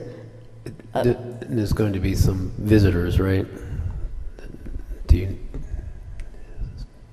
Who are not happy? On the 28th? Okay. On the... Okay, well, I know about it. Okay. Either customers going to pack the audience? Well, there is going to be one major customer, yeah. On the rate increase, there are people, business community people and citizens that have come to the staff and said, we think the rate's unfair. And we said, well, that's your opinion, and we went through a process. This is the rate. Now, the resort folks have said, we're willing to negotiate, and we've told them, this is an ordinance, it's a law. Staff has no authority to negotiate anything. When the council adopts an ordinance, staff enforces it. If you have a problem with an ordinance, go talk to the council. Right now, our job is to enforce this. We've discussed with them, there's an equity clause in 218, a very strong equity clause to the point that for affordable housing, we cannot give a rate discount. So we can't give it to golf clubs and car washes either. And as the city attorney has counseled, if you start picking this report apart, you run the risk of invalidating it, and it's the whole study, the whole 218 will be thrown out, and you have to start over. So without going into merit issues. What's that? Without going into merit discussions of a future agenda item, it is on the agenda for the Right. next meeting. And that's why we put it on, so you could have that discussion. Do you think? Okay, anything else? Yeah, do you think, Tim, within 2 weeks, we could come up with a one-pager that, so that the city can get on the same page with the why we're doing broadband and why we're...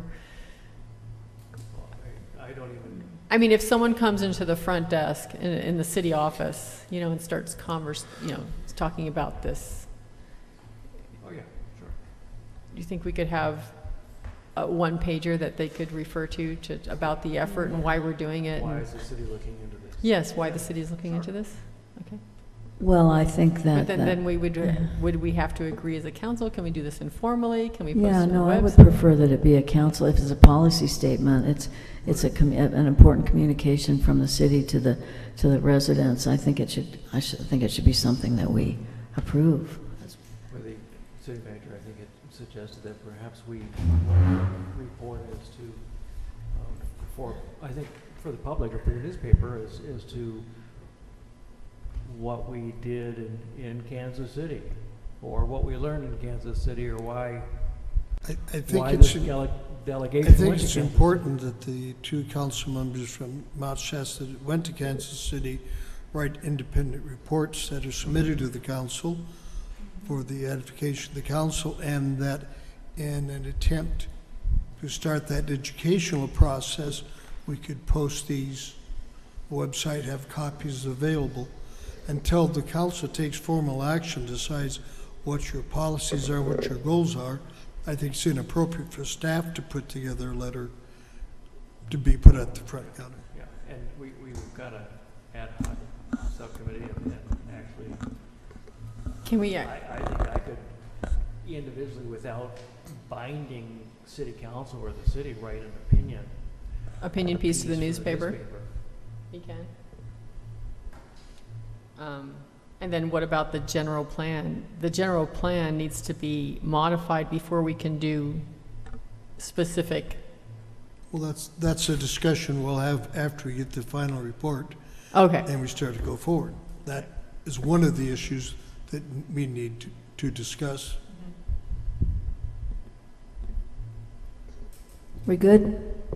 Okay, let's call it a wrap. We're adjourned. Thank you.